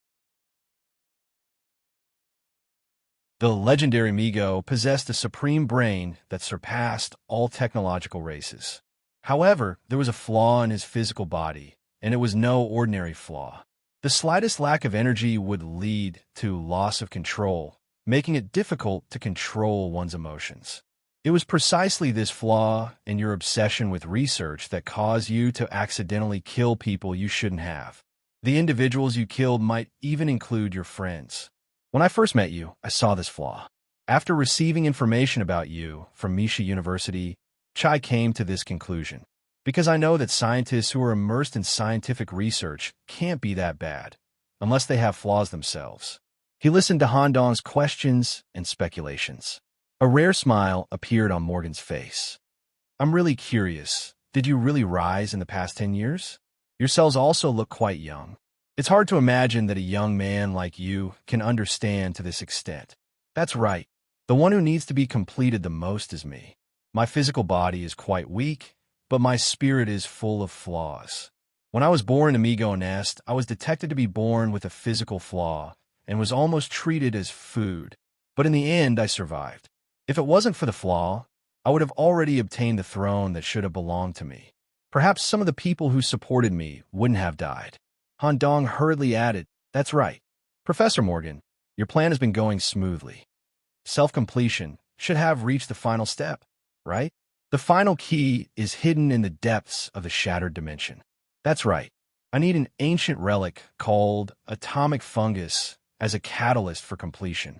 According to my years of research, this thing is extremely rare in the world and is hidden in the depths of the old king's palace. And I can't even touch the middle and upper kings. My only chance is to go to the seventh crack.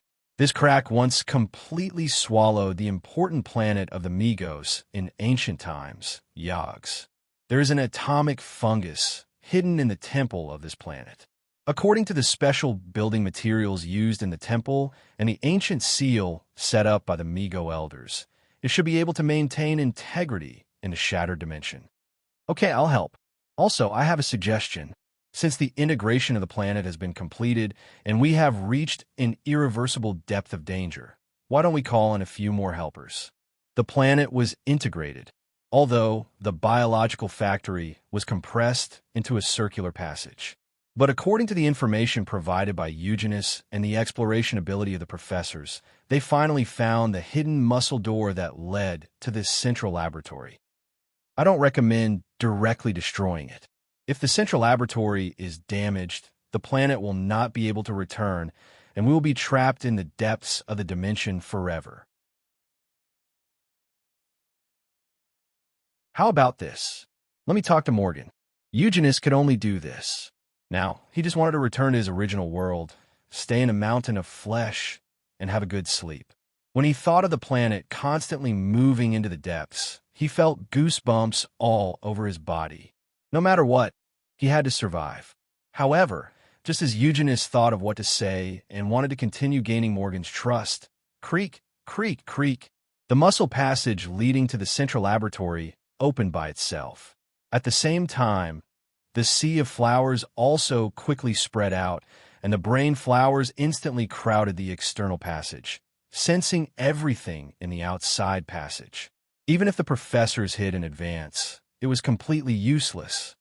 Eugenius not bad. After absorbing S main arm, your strength has greatly increased.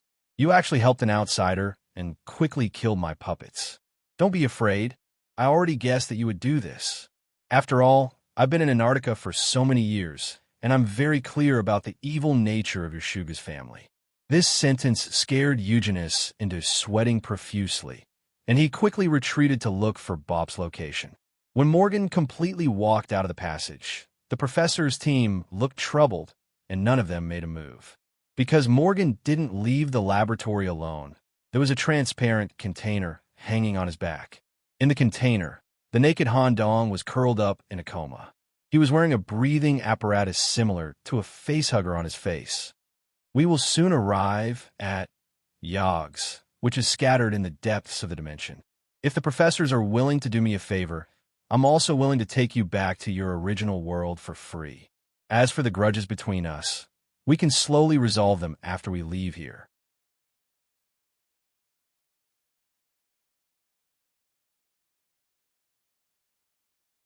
Chapter 1665.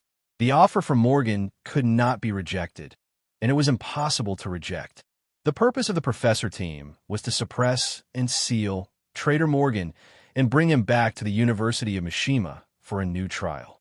While restoring the university's reputation, they also tried to preserve Morgan's technology.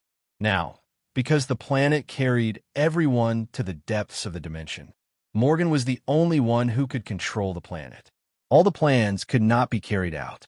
If there was any problem with Morgan, no one could control the planet to return to the original world. Morgan might even set up some self-destruction measures. They could only accept such a proposal. All the conflicts had to be resolved after leaving the shattered dimension. Of course, the professor team would not let all the initiative live in Morgan's hands. During this surface cooperation period, Professor Warren, who was proficient in ancient languages and deciphering, would find ways to decipher the secrets of the planet. Deandale, as the strongest person, would do his best to keep an eye on Morgan and not let him do any tricks. Currently, facing Morgan, who walked straight out of the laboratory, Dean wriggled his large worm body back and forth. Former Dean Morgan, it's been a long time.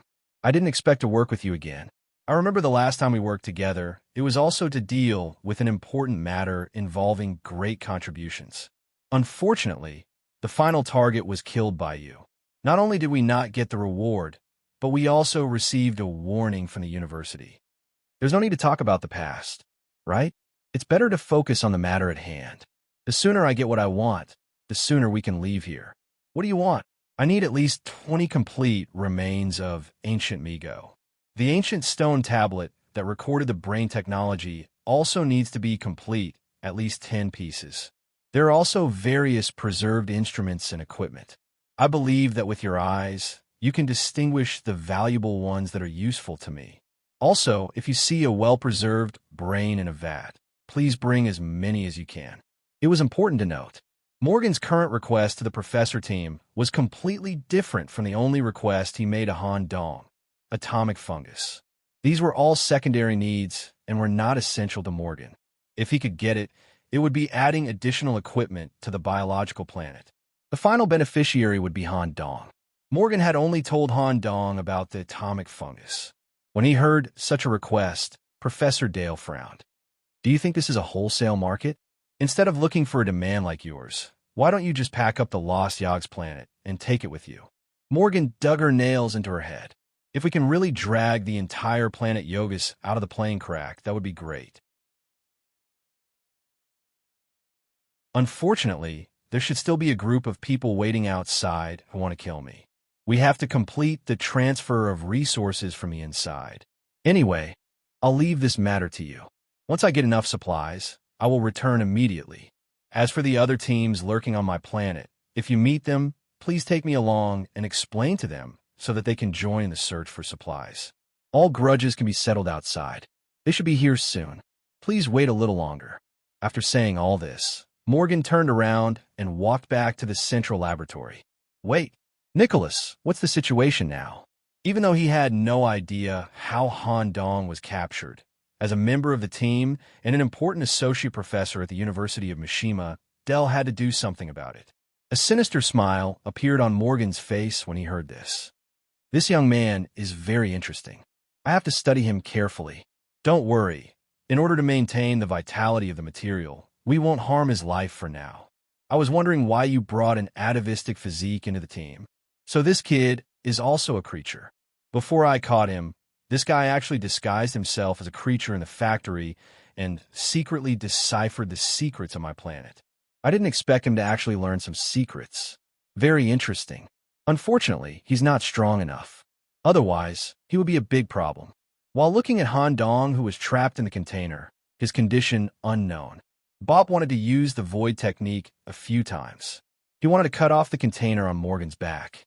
But every time he wanted to do something, the stars in his brain would arrange themselves into a dangerous array. Eugenius seemed to have seen through Bop's little movements and quickly stopped him. Bop, don't think that you can make a move in front of this old thing. You can't do it. The level of this guy's brain is above ours. Even your star brain will be suppressed. All of our actions are under his surveillance. Because of Eugenius' words, Bop completely dismissed the idea of making a move. I know. Of course, I won't act recklessly. I just feel a little strange. Nicholas shouldn't be caught so easily. Although in the eyes of others, a king-level entity only needs to move a finger to stop atavism. But Nicholas is different. Of course, it's also possible that he fell into a trap. Indeed, Nicholas shouldn't be caught alive so easily, but Morgan is also very capable. Don't think too much. The most important thing now is to help him gather enough materials and then leave this place together. I don't want to die in a place like this for no reason. Eugenius was under a lot of pressure. The whole mountain of flesh was packed in his body. If anything happened, the Hughes clan would be directly wiped out from the map of the world. Just like that, Morgan returned to the laboratory, as usual. About half an hour later, the speed of the entire planet slowed down. Observing through the special retina of the surface plants, a skin planet was in the depths of the dimension, the so-called skin planet. It referred to the fact that the surface of planet Yogas had been completely torn apart by the turbulence. However, the core area maintained its integrity. Due to the technological transformation of the ancient Migo, although the surface was still covered with a large number of cracks, it still maintained the shape of a sphere. From afar, it looked like a black planet full of spikes. These spikes represented black towers, and the ancient artifact that Morgan wanted was within them. The planet of plants that had been integrated had shrunk by 500 times. It was like a large spacecraft that was close to the surface of planet Yogas's core. Creak, creak, creak. A large number of soft plants cushioned the landing and stabilized it. From afar, it was like a cluster of small green bacteria hitting the surface of black cells. Then, many holes appeared on the surface of the planet of plants, corresponding to a network of plants. It could allow the internal individuals to reach the surface of planet Yogas's core. At this moment, a loud broadcast sounded in different areas of the planet of plants. Everyone, I'll leave the collection of the ancient relics to you. Once my requirements are met, I'll definitely fulfill my promise and bring everyone back to the real world safely. Slowly, the existing teams passed through the network and landed on the surface of planet Yogas's core. Of course, naturally, it was impossible for the entire team to explore and collect materials. Each team left 1 or 2 experts on the planet of plants. While looking for an opportunity to seize control of the planet of plants, they also ensured that Morgan would not leave the planet in advance. Once they judged that the situation was not right, they would destroy the planet with all their strength. Central Laboratory. Han Dong crawled out of the container filled with liquid as if he had just woken up. After soaking for a period of time, he had returned to his peak state, and even his spirit had been replenished and strengthened. At this moment, in front of him, there were actually 2 identical Professor Morgan. For a moment, even Han Dong could not tell the real one from the fake. He needed to use the magic eye to carefully distinguish them to see some clues. Professor Morgan, what are you doing? Didn't I explain it before? My physical body is naturally very weak. Although it is a flaw, there is also an advantage.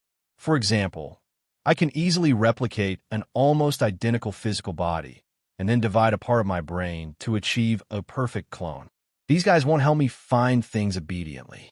I need to leave a body in the laboratory to monitor everything here. If necessary, I have to kill a chicken to warn the monkey. The other body will lead you to the depths of the ancient ruins to search for the atomic fungus. I believe you can keep up, Associate Professor Nicholas. Let me see the strength of killing a foreign mythical creature in the London game.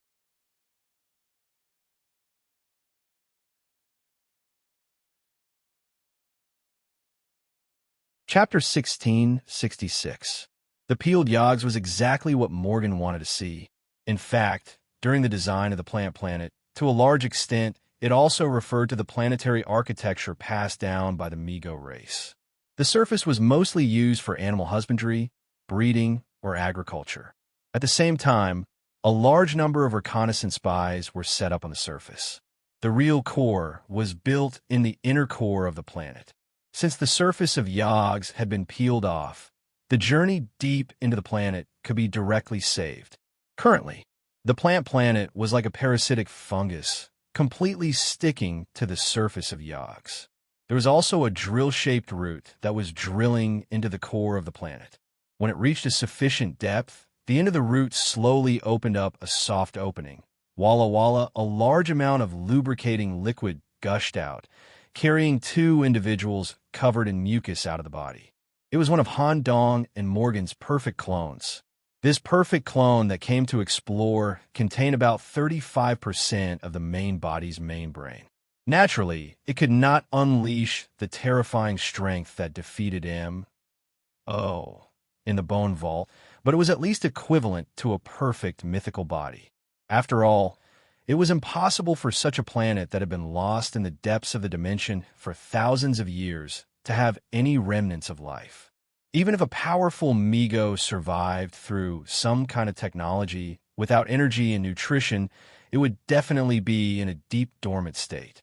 According to Morgan's understanding of Migo, it was in the state of brain in a vat and would not be in any danger. As for the traps set in the ruins of the temple, Morgan had also read enough information in the Migo's nest in advance. With his brain and identity as a Migo, he could safely pass through the temple. According to the plan, there would be no risks throughout the entire journey. Nicholas, for the rest of the journey, it will save a lot of trouble as a Migo. Do you need me to give you some cells to simulate? No need. I happen to have a Migo in my body after saying that. Han Dong combined with Dr. Swollen. In the same posture as in the bone vault, all his hair fell off and was replaced by pink whiskers. Well, there seems to be a very special Migo in your body. It doesn't even have any birth number engraved. It seems to be an unregistered exogenous species. Very good. The quality of its brain has surpassed that of its race. At that time, if you want to accept my planet and technology, it will be very convenient. Let's go. Hurry up. Once we get what we need, we'll leave this place. From Morgan's words, it could be seen that his desire to go to the Black Tower was becoming more and more intense. If the plan had not progressed to this stage, he would have simply abandoned his present preparations and followed Han Dong to the new world to witness the brand new technological system and the multiverse. Rumble. As Morgan placed his palm on the black stone door of the underground temple, the tentacles entered the corresponding holes in an orderly manner. The stone door that had been sealed for 10,000 years was reopened. Fungal dust that could be seen with the naked eye overflowed with a foul smell. The interior corresponded to a shriveled black passage. Its material was between stone and meat. Due to being left behind for a long time, the entire structure had completely dried up. If it had been in the past, the wall would have appeared like a living black crystal, and one could even see the neuroplasm flowing within it. Any living creature that stepped into the temple would be subjected to a full range of neural scans at once. Morgan, on the other hand, pressed his body against the wall and even let his brain rub against the surface to feel the distribution of the nerves inside.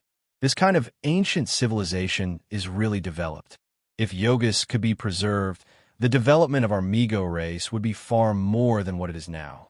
However, the slavery that exists at the root of our race cannot be changed. No matter how we develop, we will still be working for others a bunch of trash. Let's go, Nicholas. I'll show you the temple area that was at the top of the 4 great technological races in ancient times. Just as the 2 of them were about to step into the temple, Han Dong suddenly felt a disturbance in the void, and his expression changed greatly. Mr. Morgan, hurry up and disguise yourself. Han Dong put on a mask that was similar to a facehugger on himself and pretended to be in a controlled state. Accompanied by a burst of starlight, 2 figures had already squeezed out of the distorted and narrow void passage in an extremely difficult manner. When one of the green-haired youths squeezed out of the passage, his body was twisted into a fried dough twist. However, this degree of physical damage was nothing. The newcomers were Bop and Eugenius. As expected, it's here. Teacher Morgan. Morgan also looked at the youth in front of him with an astonished gaze, and at the same time, he was rather gratified. As expected of a student that I taught in the past, the speed of your improvement has even exceeded my definition of a perfect hybrid demon. You can still perform void jumps at this depth? Due to the stability of Yogis itself, void jumps have become easier. It seems that Teacher Morgan has something else that you want to find. Do you need our help? If you encounter any trouble, I can also use the void to carry you and quickly evacuate, just like now. In fact, Morgan could have easily rejected him by directly threatening him with the planet. Perhaps it was a spur of the moment, or perhaps he considered that void jumps would really be useful. Or perhaps he thought of Bop's special identity, so Morgan nodded in agreement. All right, come with me. But when he agreed, Morgan placed several hands on the shoulders of the other green-haired youth at the same time and said earnestly, Eugenius, be more honest. Eugene, you'd better be honest with me. I know the body structure of the Shugas very well. I can easily pull out the eyeball in your body. An inexplicable chill swept through Eugenius' body. Mr. Morgan, I'm willing to do my best to assist you in obtaining the ancient relic. At the same time, I'll keep this matter absolutely confidential. I thought so too. You Shugas are rather selfish. Right now, you should only be thinking about how to leave the shattered dimension. By the way, those annoying professors, especially Dale, probably don't know that you're here, right? I found it by searching for the void mark on Han Dong's body. I know very well that if I drag Professor Dale and the others, it will cause unnecessary conflict, so only Eugenius and I quietly followed. I'll help you quickly obtain what you want. As for the mission of Misha University, we'll talk about it in detail after we leave the shattered dimension. I also want to see Bob's skills. Let's talk about it after we leave. Morgan walked at the front. Han Dong, who had been controlled, followed closely behind. There was no change in his expression. Bop and Eugenius each took one of Morgan's child brains. After stuffing it into the cranial cavity, it would be recognized as amigo and avoid being recognized by the temple's trap. There was no obstruction along the way. At the same time, due to Morgan's in-depth research on planet Yogas beforehand, there was no delay at all at the fork in the road. Soon, they arrived at the inner area of the temple. We should pass by the temple's brain palace in front. The brain and a vat stored in the brain palace are all at the elder level. There's plenty of time. We'll try our best to bring back all the well-preserved brains. If you want, you can also keep one as a souvenir. When everyone stepped into a columnar layered area, similar to the structure of a library, everyone smelled a strange aura at the same time. They kept feeling that something was peeping through the cracks. What's going on? Where did the brains stored here go?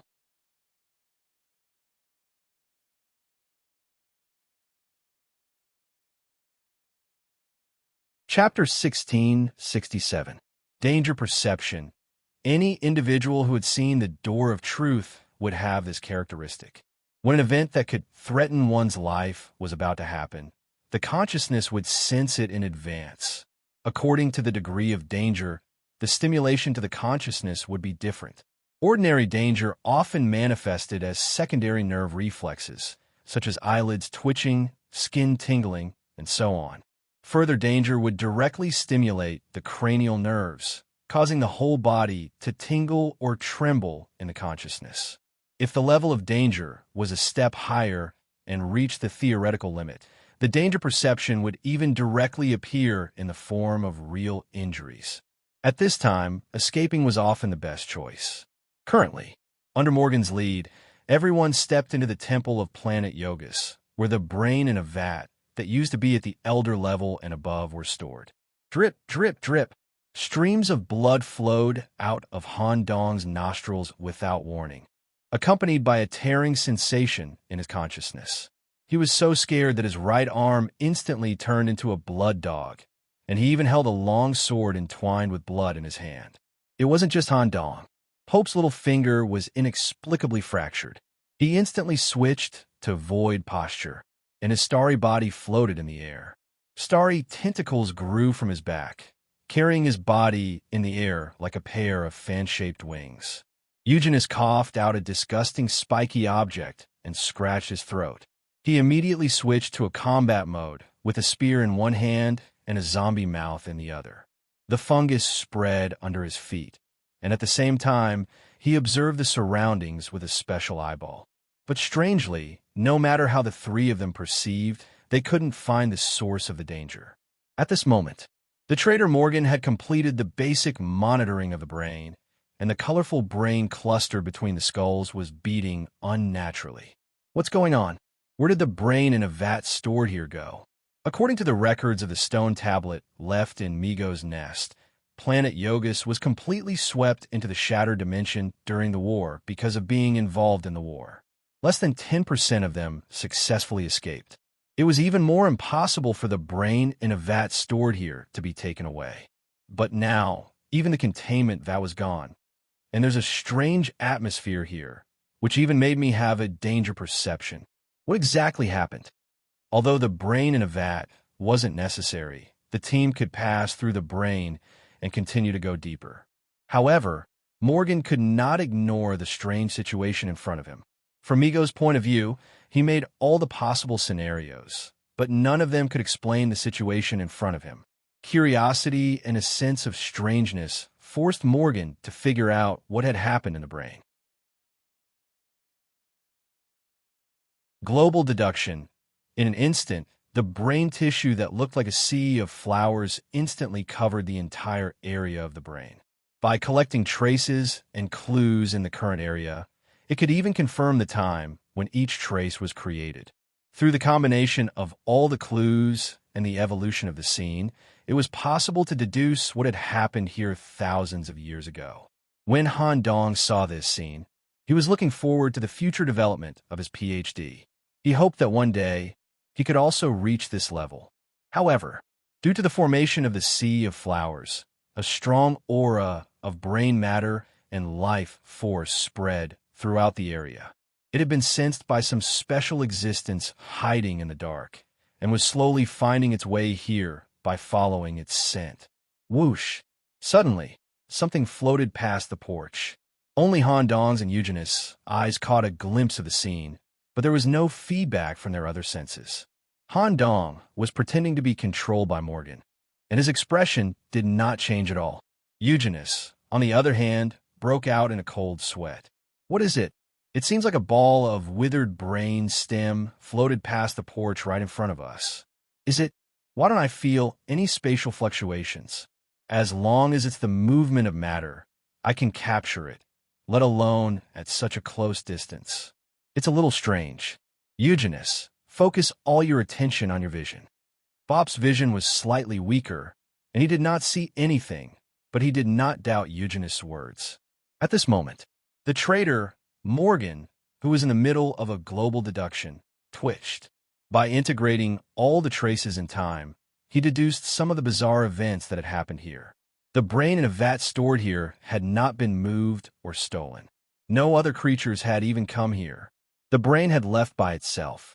In these tens of thousands of years of lost time, the brain in a vat and some matter in the depths of the dimension had slowly combined and transformed due to the right conditions and time, giving birth to a special life that should not exist here.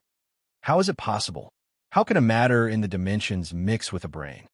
Morgan hurriedly retracted all the brain stem back into his body and warned everyone with his consciousness. "Be careful. A creature beyond our understanding has been born here. Before we understand the characteristics of the other party, do not come into contact with it in any way." The warning had just ended. In front of the porch that led to the depths of the temple, a ball of brain that was stored in a metal vat walked out. The brain that should have been completely sealed in the vat grew a large amount of dark roots from the bottom of the vat. It weaved a humanoid body with a net of nerves on the outside of the vat. Every nerve connection and synapse showed a type of black dot similar to the singularity in the shattered dimensions. Because of the existence of these singularity, their movements would not cause spatial fluctuations, and they would not be captured by most senses. Only vision could reflect the missing image. This is, when Bop saw this kind of brain creature, he instinctively took a step back. The starlight tentacles on his back were frantically twisting due to nervousness. Among the team, only Bop knew some information about this type of life form. More accurately, it should be called anti-life. Even the University of Me library could not find any information about this type of life form. Bop's knowledge mainly came from his teacher's dream library when he was studying in the void in the past. In a dusty corner of the library, he accidentally caught a glimpse of this extremely scattered and sparse information. Their existence was against the rules and truth. They only existed in the shattered dimensions that had yet to form a system of rules. Once they stepped into a world with a system of rules, they would immediately be dismantled, because they were not bound by dimensions. In the dream library, they were temporarily called zero-dimensional creatures. The reason why Bop instinctively retreated was because of the dangerous description of this type of life form, zero-dimensional creatures, also known as anti-life. It is a kind of theoretical concept life form. If a normal life form comes into contact with them, the material structure and rules will be affected, and there will also be a dimensional reduction effect, leading to death or falling into an unknown state of disorder of rules. Conventional methods are almost useless against this type of life form. Even the ability that involves truth and rules can only repel and repel them. If you want to kill them, you must use an attack that also violates the rules. There's only so much information that was known, and it was only a theoretical inference. Facing this kind of unknown, an inexplicable sense of fear formed in everyone's body. Even Morgan changed his mind and considered whether to give up on seizing the atomic fungus. Han Dong had just given a new scientific research path, and he did not want to die in this kind of place. At this moment, buzz! A strange sword sound rang out from Han Dong's body. Not only could Han Dong hear it, even Bop and Eugenius outside could hear it. The ear-piercing sound of space tearing seemed to form some kind of ancient universe language. It conveyed the most primitive desire to eat.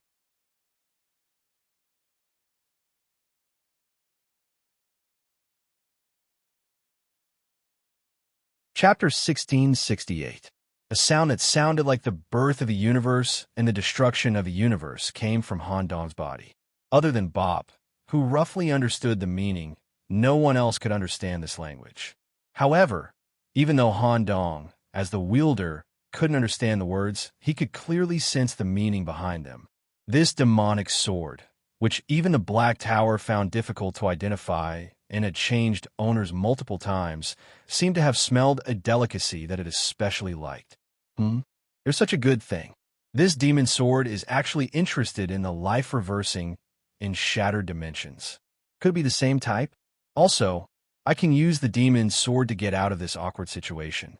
Han Dong's current situation was indeed very troublesome. He had to pretend to be under Morgan's control to ensure that he could draw a clear line between himself and Morgan and secretly make a deal while still being able to get away with his innocence. He also had to think of a way to deal with this life reversing that he had never encountered before. Coincidentally, the demon sword's sudden resonance made Han Dong think of a good idea. Due to the strong resonance, the demon sword pierced through Han Dong's abdomen and came out of his body, of course. At this moment, the demon sword didn't reveal its true form and was wrapped in a special scabbard made of tentacles. Neither Eugenius' eyes nor Morgan's brain could detect the essence of the demon sword. Whoosh! The demon sword that came out of his body made an upward slash of its own accord. The breathing apparatus on Han Dong's face was cut off, and his lifeless eyes quickly recovered. Since it was an act, it had to be more realistic. Han Dong pretended to have memory loss and looked around. He even expressed hostility and vigilance toward Morgan. What's going on? Bop, why are you here? What is this place? What the hell is this? Why can I only observe with my eyes and my other senses not work? Seeing this, Bop immediately sent the current information to Han Dong in the form of a memory compression. Nicholas, putting aside Morgan for now, we have to first consider the predicament in front of us. The demon sword you obtained from the Destiny realm might be useful against this kind of life form. However, before confirming whether it is useful or not, do not come into contact with this thing. Otherwise, you might be reduced to zero. In addition, Eugenius and I will also try to use the power of the demonic book to attack. The demonic book itself is an existence that transcends the laws. All right, I'll find an opportunity to give it a try. Han Dong kept laughing madly to stimulate his brain, restraining the danger perception in his body and the fear of the unknown. The current situation was different from all the previous battles. The setting of one touch and it's over was too frightening. The slightest carelessness would result in a completely unknown outcome. It could be death, or even worse. Eugene will use the demonic book to attack and destroy it in one fell swoop. All right, the two of them had worked together many times, so they could coordinate with each other just by looking at each other. Crack, crack, crack. Eugene's body was torn apart from the abdomen, and an exaggerated mouth with sharp teeth was completely torn open. Through it, one could even see an inner world filled with strange cultists. With the black mountain of flesh as the center, the inner world was surrounded by circular cities similar to those of the Middle Ages in Europe. The interior of the building was mainly a church. All of the residents were corpse eaters. At the same time, they felt the will of Allah and held the grandest feast in every part of the town. They were either devouring the fresh ingredients on the table or eating each other. Such a concept was transmitted directly to the main body, Eugenus. This was definitely not something that the suppression state in the Ladybug game could compare to. The concept brought about a kind of influence on reality, causing strange mouths to appear all over Eugenus' body. Anyone who approached would be indiscriminately eaten raw. At this moment, Eugenus secretly glanced at Han Dong beside him and muttered, "Nicholas, let me show you the strength I've reached." Just as Eugenus slowly raised his right arm, whoosh, the sound of flesh being torn apart was abnormally clear, as if it was tearing apart tough raw meat. An extremely bloody scene happened.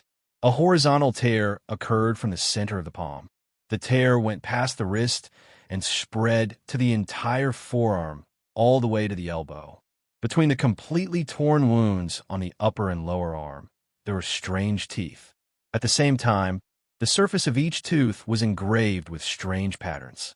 At this moment, Eugenus' only desire was to eat. Crack! When a strange arm bit up and down. There was no spatial process, nor was there a time interval. The anti-life, which was walking slowly like a zombie, suddenly suffered an unstoppable nibbling, chewing, and swallowing. With the naked eye, the body made up of nerves and brain whiskers was chewed up like shredded beef.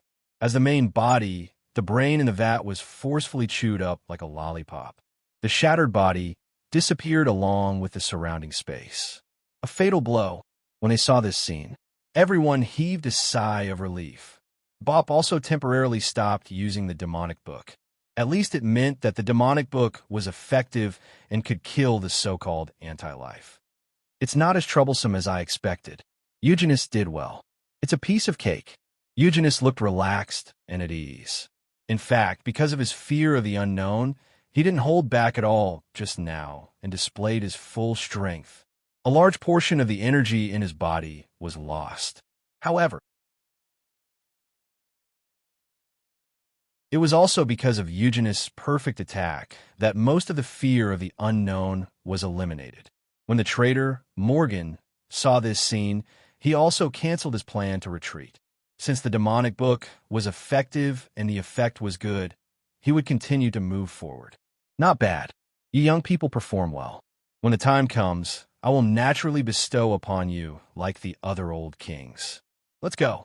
The brain is not far from our destination. If there are no obstacles, we can reach it in half an hour. However, when Morgan just gave the order to continue moving forward, waves of strange sounds were coming to the brain.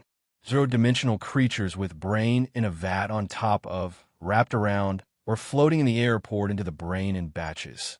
There were as many as 100 of them. When Eugenus saw this scene, he was so scared that a pungent smell came out of his nose. Bop tried to communicate with the void at the first moment, tried to establish a space channel that could allow him to escape to the outside world, but he found that the brain had been completely locked by an invisible force. Before they get close, don't leave any of them alive. Bop showed the demeanor of a leader.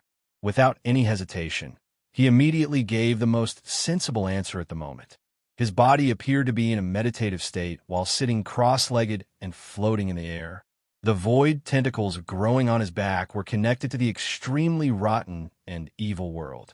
The revelation of Gracie. Even the others who were his companions felt that something was squirming in their bodies. Crack, crack, crack. 3 brain in a vat exploded from the inside, and disgusting parasitic evil creatures drilled out of the brain. Just when Bop was about to lock onto other targets, a feeling of extreme danger went straight to his heart. He was going to die. Buzz. It was an abnormal space transfer without any process. 1 meter away from Bop, an extremely dangerous black dot appeared. In the next second, it evolved into a life reversal with a brain in a vat as the theme. 10 fingers quickly stretched out toward Bop. Once touched, it would immediately disturb the system rules of Bop, a normal life form, and reduce the dimension to 0. Due to the limitation of the void, there was no time to dodge. The brain in the sky had even determined a self-mutilating way to escape, abandoning the body. At this moment, a black shadow rushed over. Whoosh! A black sword aura that symbolized the flow of the universe flashed in front of his eyes. The brain in a vat was cut vertically. Not only that, the black dots that were the connection points of the body were absorbed by the demon sword and turned into nothingness.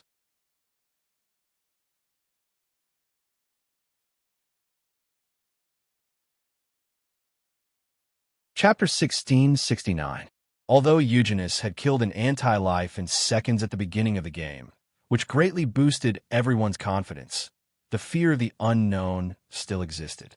Especially when hundreds of anti-life swarmed into the brain area at the same time, the sense of fear was once again filled to the brim. Compared to Pope's revelation of Gracie, Eugenius' corpse-eating cult ritual was actually more focused on close combat. If he devoured the enemy through close combat, the power would be doubled and the energy consumption would be reduced.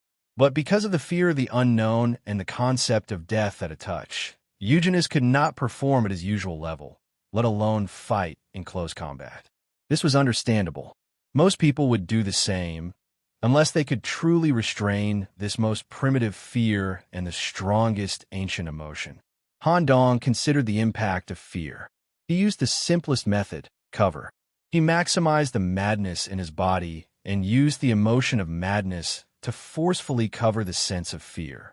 If Grimm was here, he wouldn't waste time on thinking at all. Come on, let's add some mobility first. He continued to maintain the state of the brain and the doctor's combination, ensuring super-fast nerve reflexes. Then he immersed himself in the state of Crow Mountain. Whoosh! His back tore open and a pair of bone wings grew out. The death aura that constantly overflowed from his left arm turned into solid feathers that hung on the bone wings. However, before the feathers were filled, Han Dong had already turned and rushed out. Because the magic, I had captured a black singularity forming in front of Pope. The space in the current area was completely locked. Even if Pope wanted to build a void passage, he would need enough casting time. Whoosh! His body turned into a black death light. During the high-speed movement, the feathers on the surface of the bone wings were completely filled. He held the sword with both hands. The scabbard of the tentacles automatically retracted into Han Dong's right hand, revealing the flowing sword body. The orderly flowing black particles were like the product of the collapse of a dark universe. Terendus's lost magic sword, eraser of truth. Han Dong had only obtained the initial recognition of the sword body. He did not even know the true attributes and effects of this magic sword. He only speculated that the magic sword was still in the embryonic stage. As Han Dong used it, it would slowly adapt to the main body's attributes. It would also gradually grow and change as it killed enemies and ate.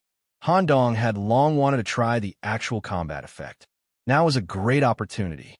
Whoosh! The black feathers fluttered. As he dived, he arrived behind his target at the fastest speed possible. This moment was very strange. It was completely different from when he was wielding the sacred sword. Perhaps it was because the demon sword was an external item, while the holy sword was the blood flowing in Han Dong's body. Or perhaps the dangerous situation in front of him coincided with the sense of crisis when he was targeted by Emperor Slayer in the London game room. At this moment, Han Dong actually felt a kind of aura from Emperor Slayer. Han Dong recalled the feeling of being slashed, which in turn affected him. Even though this concept wasn't even 1% of Emperor Slayer's, it was still transmitted to Han Dong's hands. The feeling of his entire body swinging the sword became abnormally harmonious. Emperor slaying? While Han Dong was puzzled, the demon sword in his hand had already completed its slash. Whoosh! It cut through the target without any hindrance, and, at the same time, it achieved the eating effect.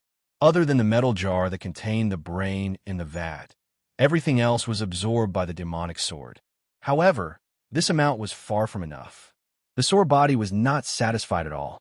In fact, it even felt like it was stuffed between the teeth. The feeling just now was really different. I didn't expect to have such a harvest after being slashed by Emperor Slayer. Continue. Han Dong was completely immersed in killing. After killing the enemy, the demonic eye began to search for the next target. Little did he know, Bop, who was less than 2 meters away from him, was already in a daze. The black wings that stretched out on Han Dong's back reminded him of the beautiful scenery he had accidentally glimpsed on Crow Mountain. The demonic sword that flowed in Han Dong's hands also made Bop extremely greedy. Staring at the anti-life that was being absorbed, Bop said excitedly, "It's really effective, and it can be completely absorbed. It's basically certain that this sword came from a certain dark universe's Big Bang and was formed due to an accidental coincidence. Nicholas, you must be careful in close combat. There's no such thing as injury and regeneration here." Han Dong didn't respond verbally. He only made an okay gesture. Right now, he only wanted to do one thing: slay the enemy. Whoosh, whoosh, whoosh. A black shadow flashed. 4 brains in a vat fell to the ground one after another, and the dimensional matter turned into black spots that were absorbed into the sword. Bop also focused his attention on Han Dong. Once he determined that the enemy in a certain direction might pose a threat to Han Dong, he would instantly destroy the enemy with the demonic book. At this time, Morgan, who was in the upper region of the brain and didn't intend to make a move, also noticed Han Dong's state. This is the atavism body. Professor Morgan, who was high up, stared at the scene of Han Dong killing the enemy and couldn't even believe his eyes. At the same time, Eugene, who was eating the enemy alive from a distance, was also stimulated. Nicholas. For a moment, an extreme emotion rose in Eugene's body, suppressing his fear. He no longer cared about life and death. He turned his arms into a completely torn, crooked mouth. Combined with the concept of domain, he charged head-on into the anti-life enemy. While he was wantonly gnawing to death, he used the eyes all over his body to observe the entire situation. Whoosh! When Eugene chewed up a brain in a vat, Han Dong happened to flash past him. The two of them briefly looked at each other. "Not bad, Eugene, tisk." The more they fought, the stronger they became. As time passed, the speed at which they killed the enemy increased exponentially, indicating that everyone had gradually adapted to fighting against this unique life form. Of course, because they used the demonic book the entire time, the physical consumption was also quite huge. Only Han Dong was different, because of the use of the demonic sword. In addition to the increase in proficiency, he, the user, also received an increase in recognition. Han Dong gradually immersed himself in a strange state. A unique connection was formed between him and the demonic sword, like a thread of consciousness. Slowly, Han Dong's own movement speed began to slow down. He even retracted his wings and changed from running to walking. It was as if he was strolling in his own courtyard. Everyone was dumbfounded by this scene. The demonic sword was no longer in his hand. Instead, it was an independent entity that floated around his body. Once the enemy entered the attack range, they would be instantly killed and absorbed by Han Dong's concept. In the end, the anti-life in the brain was completely eliminated. Nearly half of them were killed by Han Dong. Most of the rest were eaten to death by Eugene. Bop seemed to be deliberately conserving his physical strength to ensure that he could quickly establish an escape route when he encountered a dangerous situation in the future. Of course, since it was an act, he had to act more realistically. Han Dong, who had finished killing the enemy, did not put away the demonic sword. Instead, his eyes were fierce as he stared at Professor Morgan, who was in the upper area of the brain. Bop also hurried forward to stop him. "Nicholas, the general situation has been briefly explained to you just now. Now we can only help Morgan. Help him get what he wants first, and when we leave the shattered dimension, we will carry out the mission of Misha University." Such a performance and perfect acting skills. It made Morgan's evaluation of Han Dong rise to another level. "The three of you are really good. Nicholas, in view of your performance, I will no longer restrict your thinking. Since you have adapted to this zero-dimensional life form, the rest is simple. It's not far from the deepest part. Follow me." You're tuning in to the Warrior Lore YouTube channel. Don't forget to subscribe and join us on this journey to catch the most captivating stories.